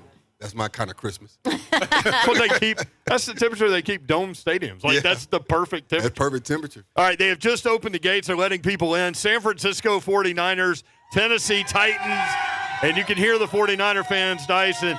They're favored by 3 tonight. They've got a good football team. They won 5 out of their last 6 games. It's very similar to when we faced the Patriots just a few weeks ago, a team that's kind of hot, finding their rhythm. They're getting confident in their quarterback. Their defense is playing solid, but they have a couple chinks in their armor. You know, their special teams have struggled at times. You are able to run the ball on them a little bit. So they have some chinks. Are we able to take advantage of them? Some of the Titans' armor is Almost down? Yeah. That offensive line, just big picture as a player, when you have kind of that, and honestly, some of it's last minute, you know, you find out about Kendall Lamb, obviously, you know, he wrote out this morning, tested positive, so now all of a sudden he's your backup, and now you're going to have to go to your backups, you know, on that offensive line. But just big picture as a player, when you're kind of mixing pieces offensively, what does that do? Honestly, for the most part, you worry about doing your job and doing it well. Yeah. I think to a certain degree, you think about doing quote unquote extra. Like, I got to make these plays. I got to, because of what is limited on this, or whatever it be, the offensive line or our star running backs out or backup quarterbacks in or whatever it is from a receiver standpoint. But you try not to focus in on that. Your focus becomes me doing my job and doing my job well. I'm not going to be the reason why we're not successful. And I think that's ultimately what you got to worry about. Everybody has to do their job. You've heard people say time and time again, at some point, I have a one-on-one battle. I have to win those more often than they do. And that is what I worry about, in particular with the offensive line, especially with Bosa. So as a wide receiver, and you know, odds are Ryan Tannehill is going to be under a lot of pressure tonight. Do you feel the impetus to get in and out of your breaks quicker? Mm-hmm. Do you feel like you have to play faster? What you hope is you're not in those situations where you're in obvious throwing downs, third and medium to long, where you're like, oh, crap, am I even going to get this ball I off? called third and long tonight, death down. Oh, absolutely. Bosa and them get the pin of ears back, come after him with a rookie lineman, potentially. I mean, they haven't said yet, but a potential offensive rookie line who hasn't even dressed out this year, let alone face somebody like Bosa, who's one of the best in the game. What's he got, 15, 16 sacks this year? Yeah, I think it's 16 So, and a half, I mean, 15 and so and a half. when you're thinking that becomes the only, to me, that's the pressure goes on Downing. I think you have to find ways to get the ball into your playmakers' hands quick and get them and let them make plays.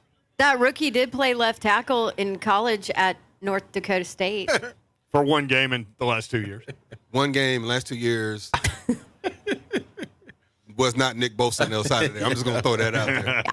Well, it's funny, too, because we talk about, like, protecting Tannehill, which has been a problem for this group. But Nick Bosa is so freaking good in the run game, too. Yeah, man. So when you try to run left, he's going to have to – I mean, if it is Dylan Radins, he's going to have to block him and give some space there. Yeah, I'll be interested to see how the Titans utilize Radins. If then, in fact, he is the guy. We're assuming he is. If he, in fact, is the guy starting over there, do they know him well enough that they can manufacture something to his strengths, cater to his strengths a little bit? Is it letting him down block and run it the opposite side? Is he scoop blocking backside? What is it? Is he strong enough to hold up against somebody like Bosa? I don't know what they're going to attack. I just think you got to find ways. The other key to me is the protections. Is the protection sliding toward Bosa? They having some checks. They say automatically 97. They're going his direction every time. So there's going to be some gamesmanship between the coordinators going right here. Are they just going to say, Bosa, we're going to line you up against him all night and make him just work? Because you know what he's thinking in his head. It's his first start. It's bright lights, Thursday night football. you don't want to be embarrassed on national TV your first game. Yeah. And then you're going against a all-pro. Like, if I'm Bosa, I'm attacking all those insecurities right at the top. I'm using my speed first, then I'll put my hand dead in his chest. I'm pushing him down the ground. I'm going to bring all those insecurities up and win that mind game before I even win the physical. And from a Dylan Raditz perspective, as a competitor, you have to be looking at this like an opportunity, right? Like, this is why I play the sport. This is my chance. Yeah, and if you rate Zach, for sure, considering he hasn't even dressed out, this is his opportunity to say, I should be one of the next guys up. I should be one of the backup roles, if not a starter in the National Football League. Yeah. He's got a tremendous challenge today. We all seen it. He was talking about one of the best up-and-coming defensive linemen in the game today, and you got that challenge in front of you. This is why they drafted you. Now we want to see what you're about. Have you ever been a part of anything like this, KD, when it's like it's nothing you can really do as a receiver? It's kind of like, man, that it's on y'all, man, to get it together. My success hinges on what you guys going to do. Yeah, absolutely. You know, because that's just the nature of the business. You can only have so many linemen. You can only have so many running backs, so many tight ends. And then again, it goes back to the whole thing. And you've played, Slay, I had to do my job. Right. And I can't be the reason. So if the balls come my way, and I don't know, it might not get here. Yeah. But when it does, I have to make that play because of all the limitations that we may or may not have tonight. Yep. It is the Lee Company Countdown to Kickoff. Lee Company can take care of your home's heating, air conditioning, plumbing, and electrical needs starting at $99 a year. Call 615-567-1000. You talked about it a little bit, and we talked about it with Greg Cosell. First down is vitally important tonight. Oh, man. You cannot get behind the chains in this situation. At all. Like, you can't. I mean, as soon as you do, it's a wrap for that drive. I feel like it's going to be hard to overcome it.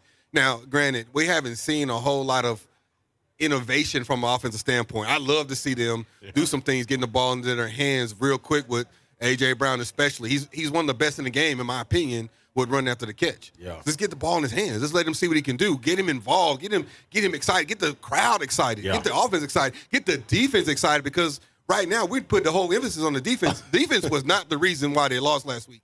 Aside from 3 turnovers in 10 plays, they held them to 9 points. That's huge. Anytime you do that, you're supposed to win that football game. Yeah. You know what I mean? So in the National Football League, absolutely. Yeah, absolutely. You would think, like, dang, they held them to 9 points off of 3 turnovers in our territory. 168 total yards. Come on, man. And they gave them the ball 4 times in with their backs in the Pittsburgh end zone. Yep. Yeah, still just gave up 4 field goals. So yeah, I mean the defense has been awesome. I mean, obviously you've been in locker rooms. That can there become a kind of a wedge where defensive players are like, hey man, y'all got to hold up your end. We're out here busting our ass. A little bit, I think, because man, them guys get tired, man. Yeah. Stop putting us we back need y'all on the to do field. something. You know what I mean? We need you to do something. But at the same time, man, it's the ultimate team sport. You know, and especially in the football, you got 3 facets of the game, and at some point, the other 2 had to pick up one because it's very rarely that all 3 are hitting on all cylinders. Very rare. And right now, offense is struggling a little bit. They got to find ways to manufacture points, and you might see some trickery on special teams. Defense, can they generate some turnovers, create short fields for Tannehill and the guys? You know, and so we'll see how they're able to overcome some of the limitations right now. You talk about that offense and you use the word innovative. Mm-hmm. And I say kind of evolve. What do we need to see from Todd Downing as a play caller? And what do they need to do in this situation, knowing what you have walking in? Well, look across the field from what Samson's doing with Debo. I mean, they're putting him in the backfield, motioning him out. They're creating one-on-one situations. Look what Minnesota did with my man over in Minnesota last week. I can't think of the receiver's name. Love him, too. I can't think of his name. I'm drawing a blank. The second-year receiver.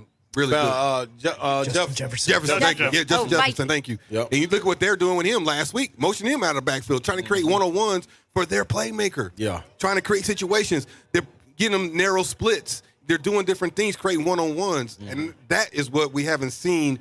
Part of that is injuries. Part of that is circumstance. But that's what I would like to see. I know they had a short week to prepare. So how much of that are they able to put in with AJ, considering he was kind of, quote unquote, up in the air this week anyway. So, but that's the kind of guy you have over there. Break. You mentioned AJ last played, what was it, week 11? How does that affect you as a receiver? Well, my endurance. You know, there's one thing you're running routes and doing all the footwork and the conditioning, the drills. It's different when the energy's up, bright lights are on, it counts for something, and you got a block on top of that. It's a little bit different. So you got to be able to manage your energy level so you're not fatigued in that third, fourth quarter, potentially in a tight game. So that becomes part of that mindset too. Like, I'm going to go all out. I'm going to let you know. But then I'm like, I got to have something left in that tank in that fourth quarter. So how you manage that? You know, I hate to say take plays off because you don't take plays off. But when I don't have to go out there 100%, when I can still get my job done.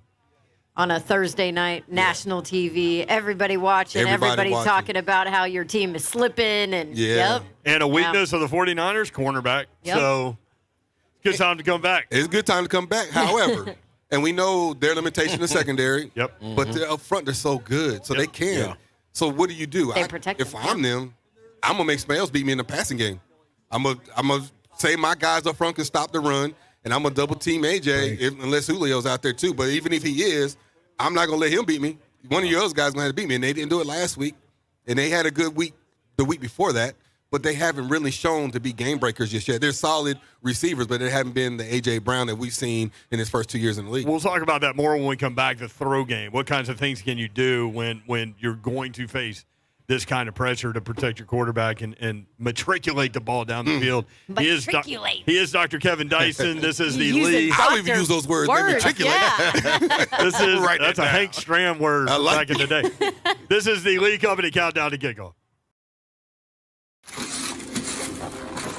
Oh my God! Yes! Yes! Yes! Oh my God! Yes! Let's go! Yes! What would you do with some extra money this Christmas? Our average client received $52,000 with a cash-out refinance. Yes! Yes! Oh my God! Thank you! Thank you! Thank you! Get started online at thehomeloanexpert.com. Yes! Yes! Worthy!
It is the Lee Company Countdown to Kickoff. Get ahead of the game with the best home services team in town.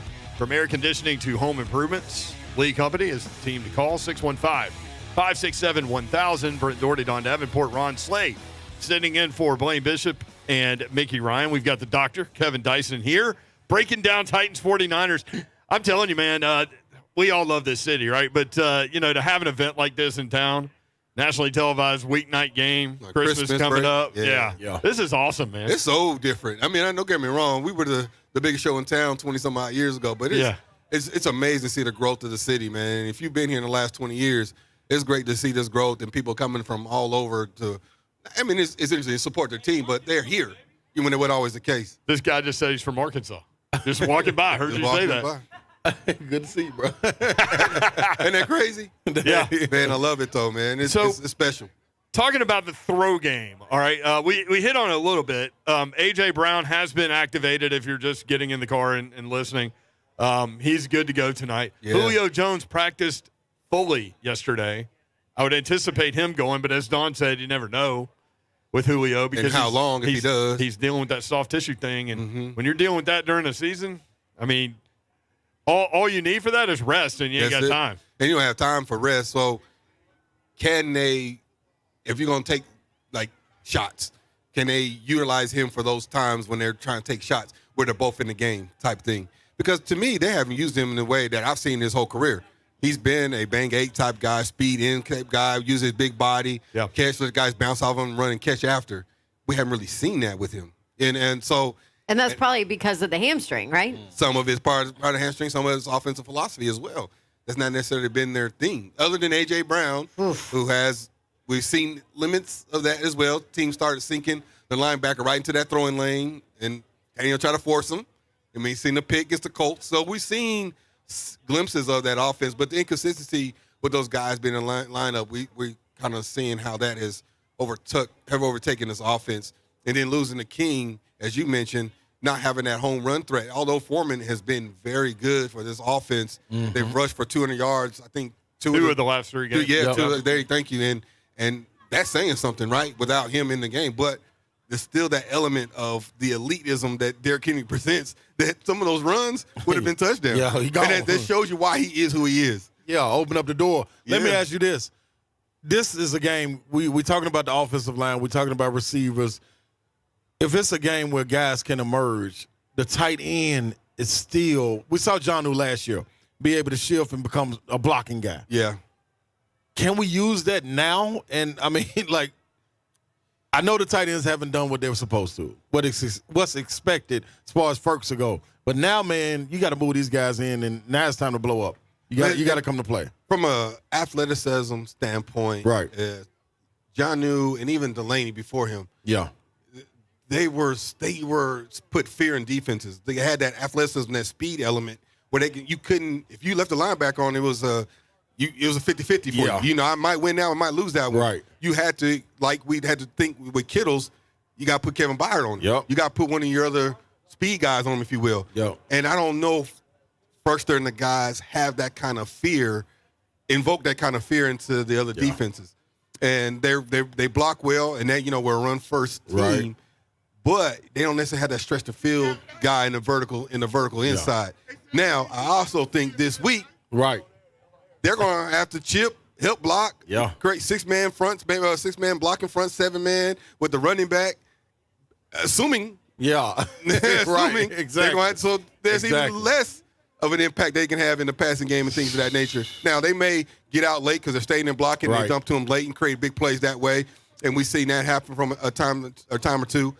But I feel like this game in itself, with some limitations from a protection standpoint, and we've seen it even when they're at full strength from offensive line, the tight ends, I think, become another key component in protecting Tannehill. Especially when you're trying to take a shot, right? That's when you're going to see the because we missed out last week. Right, and so Brewer needs help too. That's the thing. Oh, my gosh. And they're going to send my face.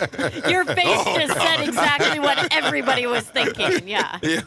Oh, man. So does you think that puts more on Ben Jones? I mean, he's the vet of the group. He got to try to get those guys in line before Tannehill even gets up there and starts checking and calling out coverages and things of that nature. Yeah, but he can't play for him. Yeah, he can't play for him. You're right. You know what I mean? You're right.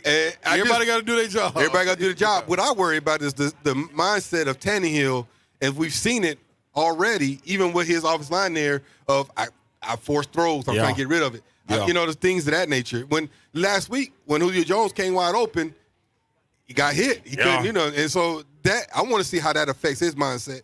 Again, I still go back to the offensive play calling. How can he help these guys with that, especially in a short week? Yeah.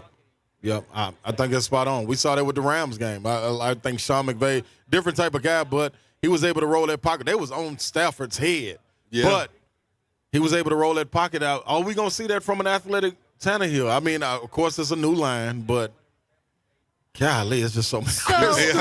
You want to see a little bit of something. Yeah, anything. Well, you have to anything. See something. But so what he's been saving the Bears for this game. Go ahead, my bad. Okay. Yeah. He's been. I don't even know what to say. I'm like, so this was my text to the boys this morning. Was at this point, you worry about the safety of your quarterback with who you have protecting. And I get it. This is the National Football League. They're all good. They're all here for a reason. I'm not knocking them. It's just that there's so many backups on that line, and we've seen the issues already. And at some point, now you're talking about actual safety for your quarterback in moving forward, that you don't want something to happen and him take a hit that's going to affect you. And then, I love me some Logan Woodside, but then Logan Woodside's your quarterback. That's my concern. Yeah. And that's what I was telling the boys. So this is my question to you. When it comes to, and you guys kind of hit on it a little bit, but who is the most important, or what's the most important thing for this offense to do to make sure that we're not talking about Logan Woodside in a week? Oh, man. Is it on Downing? Is it on the tight ends? Is it on Deontay Foreman? You have to be able to run the football. Like, what can you point out? Yes. Yes, and yes. It's yes on all of them. A, B, C, D, D. Is yes. Is it on Tannehill? Get rid of the freaking ball. All of the above. 3rd and 10. Stay out of that. Yeah. Wow. For me, I think when you talk about offensive play calling, you have to create doubt in the 49ers. They're probably in their back of their mind thinking, we got the edge. You're always trying to put your players in a position to have the advantage, and because everybody's so good, so you try to put your players in a position to have the greatest success. Well, when you got a potential rookie tackle right there with somebody like Bosa, I'm already thinking as a play caller, I would assume, I already know I'm winning that battle more often than not. Right. What can I do to everybody else? So I'm going to funnel the sack back to Bosa, whatever that may be. What can I do on the other side? So I'm thinking how they're thinking. So on the flip side of that, how can the Titans take advantage of our quote-unquote weaknesses? Do we let them go through and do slip screens right behind them? Do we do some things as swings and bubble screens to the wide receivers, getting the ball in hand? Do we do jets, fake jets? Do we get him, talking about Bosa, who's overzealous, maybe charging down and doing his own reads, and have Tannehill coming right back out the outside with an RPO, throwing it back over the top or something to that effect? How are they going to attack their insufficiencies and being able to utilize those to become a strength? And that's the ultimate test, I think, because you want to call your plays. At some plays, you have to call your offense. At some point, you're going to have to. I got to take a shot. It's 3rd and 15. You're going to have to hold up. You got to do your job. You're getting paid just like everybody else. You got to do your job. Yep. However, you can't make a fat dose of that, because if that's your banking on that, then it's going to be a long day. I like the screen idea, especially early, because Bosa's been thinking about this all day, about how he wants to impact the game early. Oh, he was watching ESPN saying, who's starting today? Yeah. He's been watching it. Yeah. He's waiting to see. You're going to start a rookie left tackle over there? So he's going to be, I would think, just the psychological nature of people, he's going to be one to affect the game early. So I like that screen idea. I would let him know if I'm Bosa. I would, like I said, I'm going to come off the edge. I'm going to give him some speed. I'm going to let him know. The next time I'm going to push him dead in his chest, push him to the ground. Yeah. And I'm just going to let him know psychologically, this is where I'm coming. Yeah. And I'm going to put that doubt all day long. And I'm going to put that doubt in him early. And if that's the case, what is the counter move? Because, in sports, it's all about that counter move. Yeah. You can have a game plan, but as soon as you get punched in the mouth, what do you do? What do you counter from that? I remember Chip Kelly with the Eagles, and he had that initial success, and then it fell off, and he said, I didn't have a counter for the counter. Spurrier said the same thing. I thought that was an interesting self-reflection thing. It's going to be an interesting game tonight. We'll talk about George Kittle. What do you do with him? You mentioned Kevin Byard. I'm looking forward to that matchup. We'll talk about it more when we come back. This is the Lee Company Countdown to Kickoff. Before we break, we have a chance for you to win Tennessee Vols tickets. Vols fans, we have your chance to win tickets to see your Tennessee Vols at the Music City Bowl. Be caller 5 now through to Joe Hunt for your chance to win a pair of tickets to see the Vols face off against Purdue in 2021 Trans-Perfect Music City Bowl on Thursday, December 30th at Nissan Stadium, 615-737-1045.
It is the Lee Company countdown to kickoff. Brent Doherty, Don Davenport, Ron Slade, the Dr. Kevin Dyson, broadcasting live at Nissan Stadium. 54 degrees now on our table. Why does it feel like it's like 35? Man, I don't know. It's cold on this side of the stadium. Cooler breeze and everything coming over here. Maybe we are weak. We are very Perhaps, weak. We are very weak. I don't know. No, you know what? Dice is not weak, and he said it was a He little played at chilly when he Utah. walked up here. By the way, congrats on a good season, man. Hey, Rose Bowl. That's big time. That's big time. Mm-hmm. How many times I y'all going to really beat like Oregon that in one team. season? Anytime they want to line up, let's I tell everybody, it's too finesse for us, man. Everybody was shocked. I was getting text messages. I said, "You act like we just do this 2 weeks ago. Like it's just a Man. replay, you know." Man, that was physical too, boy. Y'all hit them in the mouth. No. Both times. Like It's over and over and over. Oregon knew what was coming. And they still hit them. I think it's going to be an interesting matchup with Ohio State. I mean, I know we're Titan football and we're talking Rose Bowl and and things, but it's going to be an interesting matchup because we match up very well with each other's strengths and our defense, their defense. So we'll see how it lines up. And Oregon beat them. Yeah, but they have 2 or 3 of the best receivers in college football. Boy, I'm telling you. Yeah, so we'll see. Oregon beat them early, though. Early. Yeah. Yeah, Kirk Herbstreit before the season said we're going to be talking about that wide receiver room like years from now. Yeah, like man. they're that good. They're pretty good. Titans have made the following transactions today. We'll get to George Kittle and the problems that he presents. Activated from the IR to the 53-man roster, wide receiver A.J. Brown, which we've talked about. Defensive back Chris Jackson, which we haven't talked about. Need it. Really want to see David Long Jr. out there. I can't wait for that to happen. But, I mean, in terms of numbers, they're pretty good on the defensive side of things now. I mean, let's go with the last month or so that Derrick Henry has been out. Besides what they've been able to do collectively as a unit for the year, this last month or so of football, the defense has looked stellar. You remember last year at this point how we were talking about if only the defense can stop somebody. Now we're saying if only offense can score some daggone points. They were 29th in the NFL in total defense last year. They're currently ninth. Number two against the run. Against the run, yes. Man, and then remember if we had just, and again, that's why you saw every year's different. Every year's different. If you can combine both of those successes last year and this year, we'd be talking about that daggone Super Bowl in L.A. Yep. More roster moves. Standard elevation from practice squad. Offensive lineman Christian DeLoro. COVID elevation from practice squad. Don's face. Yeah. Like, who? I mean, Christian DeLoro could walk over here and punch me right in the face. I wouldn't know. Oh, absolutely. I wouldn't know who he was. COVID elevation from practice squad. Offensive lineman Daniel Munier and defensive lineman Kevin Strong put on reserve COVID-19 list. Offensive lineman Kendall Lamb, and that's where they are at left tackle. So they're the one out. Kendall Lamb out. Next man up. The backup. And it's funny. Backup. This is why I'm conflicted. And I've been in that role, by the way. Yeah. The backup went in against Buffalo in January 2000. I was the backup's backup. Matter of fact, I don't think I was on the depth chart. So I'm just gonna throw that out there. That he might have some on success. The special teams depth chart. Yeah. That is phenomenal. See, it might work there you out. go, Slade. That's on your line of thinking. Opportunity. My line of thinking is this going to be a really long, disastrous night. You're saying like trick play, Dylan Radins ends up running the football down the sideline. Tackle eligible. Oh boy. Touchdown backside pass. Screen, tackle was eligible. Ooh wee. You haven't dressed all year, but here we go. Let's go. So right it is. I keep throwing out. I said this yesterday. When the Titans see my number, they know like there are a couple things that could happen. One, Craig Hendrick wants to hit a golf ball out of Nissan Stadium. We need to make that happen. Number two, I've been saying for years they need a statue of where everybody was on the Music City Miracle play, where people could take pictures, kids can hang on dice, and you could see that it was a lateral. Yeah, man, I appreciate you politicking for that too. Yeah, I love to see that. Just because I've never had anything like that for me. I'm a statue guy, man. Yeah, that would have been great back in Rome back in the day. Man, I need somebody to sign a petition. Make that happen. Come on, y'all. Hey, we got a lot of power here at 104.5. We're working we can on make it. it happen. Statues of the Music City Miracle. I don't know why it hadn't been done before, but anyway. So George Kittle at tight end. We were asking Greg Cosell, who's the best film breakdowner guy ever, about George Kittle, and he answered with this first. He is the most complete tight end in the NFL. Wow. Yeah, that's saying a lot. He is athletic and can catch, and he's a great blocker. So he said, I'm looking forward to the Kevin Byard George Kittle matchup because that's what you have to do. So what do you think about that weapon? If we have a heavy dose of that, that means they're dictating the outcome of this game. I think, yes, you want to put your only Pro Bowl athlete on one of their best, if not their best player. Yeah, one of their best, if not the best player on their team. I get that. That's the matchup you want. And, again, it goes back to what I said earlier. You hope my guy wins more of those one-on-one battles than he does. Or you play zone. That's the other thing he said. He said, I'm anxious to see how much man they play and how much zone they play. And then how much zone do you play? And can we get after the quarterback doing so? As we see San Francisco, who's playing a lot more zone than they had in the previous 2-3 years, but they're able to still get after the quarterback doing so and not having to, quote-unquote, play in the zone concept for a very long time. So, I think you had to do that some. I think you also had to double him some, circumstantial, third and whatever. He's the number one. Yeah. But the key to me is, with all that, yes, he is Debo. Because Debo lines in the backfield. He'll run the football. He's 5-6 straight games with a rushing touchdown, something like that. They'll motion him out and put him in the slot. put them together. Now you got to make a decision. Like that to me, how they've been able to manipulate their offense to have success. Because that wasn't how they did early in the year. They've kind of figured this thing out throughout, and now that's helped Kittles. It's not just gadget plays in the run game with Debo back there either. It's the regular run game with him playing running back. Right. I mean, that's like running stretch and outside zone and everything else with him. So they've had to spend time, working on all that stuff, which is impressive. And, Coach Mack the other day told us it's the most diverse run game in the league. Man, think about I'm thinking about like my practice as a wide receiver from a week-to-week basis and how much film I watch, how much studying of the playbook and statistics and probabilities and data and things that we watch just from a receiver standpoint, inside and outside receiver. This dude is inside receiver, outside receiver, and he's playing running back. He's got to learn protections. He's got to learn running schemes, blocking schemes. He's got to know defensive fronts, know when he can cut back. And think about his practice preparation. Like, people don't understand. They seen this great athlete being successful, but the work that he has to do to be able to do basically 2 positions in the National Football League. And I can call it more because you're talking about inside receiver, outside receiver, running back. I mean, he's playing 3 or 4 different positions. That preparation from a week, he's got to, like Monday he's going to the offense to the running back meetings. And then on Tuesday he's going to receiver meetings or Wednesdays. Like, what is he doing? Right. I'll be interested because a lot of times running backs will meet with the offensive line for protections and things of that nature for the run scheme. I would love to talk to him and see, man, how was your week? Because I know how hard it was for me. I say hard, but how much studying and time you take to prepare for just one position, let alone 2 or 3, 4, what he's doing.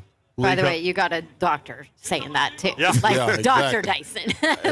like you We're like talking about studying. Debo. You know? Well, I'm saying, like, people don't understand. They think guys just show up and just play. Right. You really are becoming like a expert in your field, expert in your position. The successful ones do for the most part. That's why it seems so easy because guys understand the game and they understand what teams are trying to do to them. They understand what their schemes is trying to do, and because they're students of the game, you have to. You got to know your opponent better than anything, and you got a short window of time to do it. Yeah, it's one thing you play guys twice in 1 year, but teams change, guys change, their skill level change, the offensive philosophy change, defensive philosophy change. There's a lot that goes into professional sports. Yeah, the guys that just show up and play don't last long in the league.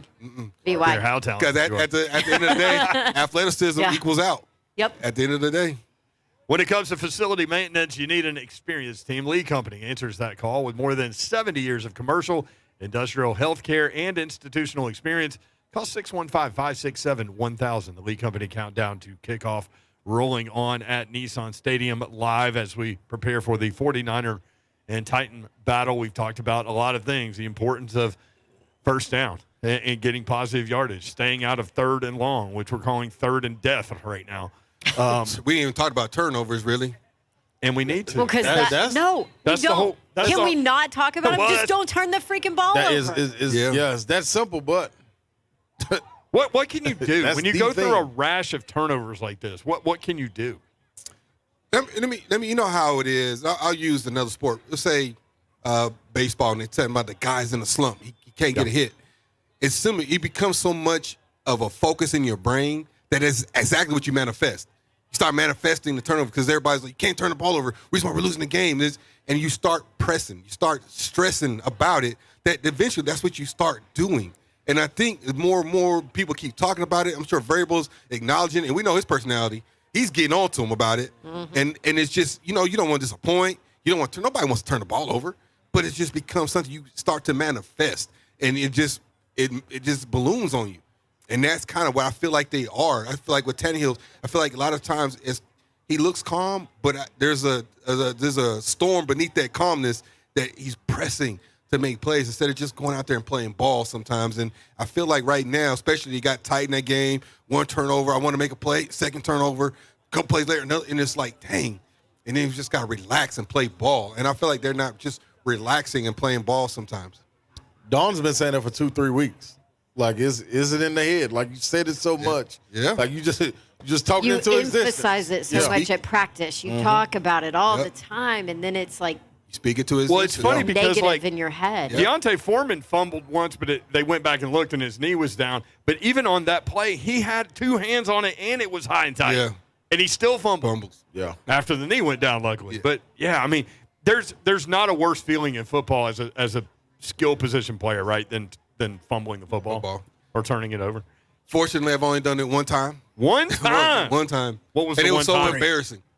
It was so embarrassing. Because it is, man. You feel like you let the whole team down. The whole team down. So what happened? And Heimerdinger was my offensive coordinator, Oh, and I yeah. didn't want to see him. And, you know, he didn't really say a whole lot to me, but he didn't have to. He was kind of like that dad that he didn't have to say anything. He just give you that look, and you knew you disappointed him. God, dog. So it was just a smoke. It was just alert smoke. I just take one step, turn around, the ball's coming, and it's one-on-one, me in the corner. And I gave him a good move. He got his hands around the football, ripped it out, and it was just right there. And you know how Tannehill was like sitting there, everybody's like, he just sat there. It's like, you want to move. Your energy hasn't transferred over yet. Yeah. You know, and I'm like, I didn't. Because part of you can't believe that just happened. Yeah. Like, what just happened? It's that transfer energy. All my energy was backwards, and I was trying to get back forward, and he just landed on the ball, and I was like, wow. And luckily, we still beat him, blew him out. And I had ended up with a pretty decent day that day, but Who was it that ripped it out? Beasley, Aaron Beasley. Oh, good player. Yeah, he was solid. Texas. Big corner, too. Yeah. Big guy. Yep, see, that's how much I remember that. I don't remember half the guys I played against, but I remember that one. But hey, I'm telling you, remember your negative plays as much as your positive. No question. It's like when you talk to coaches, they'll tell you about every loss, you know. Lee Company countdown to kickoff. When we come back, we'll get you the Toyota keys to the game. That's coming up next. Lee Company brings life to facilities and insight to facility managers. Make smart, informed decisions for your building starting today. Call 615-567-1000.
Lee Company countdown to kickoff. Join Lee Company's award-winning team today. Visit leecompany.com/careers or call 615-567-1000. Be on the lookout and get a picture with the PSC Metals ambassadors in the Nissan Stadium parking lots today before the game. PSC has been handling Nashville's metal recycling needs for more than 100 years. Check them out at pscmetals.com or see their location adjacent to Nissan Stadium. And remember, be a good neighbor and recycle. Feels like it's 38 degrees. Get what? We just had somebody deliver us really nice gifts. Miss Martha. Yeah, Martha came through for us. Martha, that's right. She comes through by every game. Does she? I reap the benefits of being with Blaine and Mickey because they get all the time. So I just reap the benefits. I love it. Well, she put some brownie bites in today that are phenomenal. Oh, man. Y'all don't even know how. You Man, hear us smacking. I know. I feel like I can't That's brag yours. on her. Yes, I can't brag on her enough because, it's so good. And she just spoils us every time. Speaking of the temperature, the game day weather, 53 degrees at kickoff. Weather brought to you by Spring Hill Heating and Cooling, who is helping your family get ready for the fall with their one-system tune-up for $55. Spring Hill Heating and Cooling premium service without premium prices. Schedule your fall tune-up today. SpringHillAC.com. You know, weather is great, but weather's never really been an equalizer in National Football League for a long time just because you have so much things that help you, like heated benches, the equipment, the gloves, unless you're in the extreme weather. Yeah. That extreme Green Bay cold and snow, then it's a difference. Who manages it better? But today, it would have been nice to be a little chiller from the Bay Area guys to come in. You know, on a short week, long trip. You know, coming in from California. You think that's a challenge for them coming from California, especially with a short week?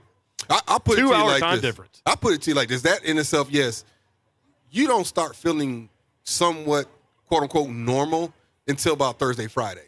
So it's a challenge for everybody, right? Then you add the 4.5 hour flight. Just the Thursday game in general. In general, yeah. Then you add the 4.5 hour flight, and you got to adjust for that jet lag. The body gets tight on the plane. That is stuff you got to adjust. How well are they able to adjust early on in this game and not come out stiff and tight and things of that nature? I would think it's tough too because they had one legit practice session Tuesday night, and then they traveled yesterday, and then again it's like 3:49 to them right now in their body clock, which is a real thing, and it really is. You know, again, like I said, it's about that recovery. NFL is about that recovery for that next week. And then when you go into a short week, you would seem to think the advantage would be for the Titans in that. But then the Titans have, as we talked about, all the COVID protocols, the injuries, and things of that nature. So does that balance that all out? All the advantages you may have presumably had? Does it just balance out everything right back out? Here's where the conflict is with me in this game. So on paper, San Francisco should win this game. But the Titans win games like that. I mean, we were all so when you say that, I was thinking Buffalo Bills, Monday Night Football. Yes, and Rams. Everybody was convinced that the Rams are going to blow them out. Blow them out. Seahawks too. I had to eat my words on that one. Seahawks too. That I was would another one. love to have to eat my words tonight. So well, that's guess what? You will. Me too. Y'all will. That's what gives me consternation. All right, the keys to the game. Coming up, Joe Hunk is going to tell us who presents this little segment. The Toyota Keys to the Game is brought to you by Toyota. The distinctively styled V6 powered Toyota Highlander is a real team player with plenty of room and comfort, connectivity for all your devices, and the most advanced safety features come standard with the new vehicles arriving daily at your Toyota dealer.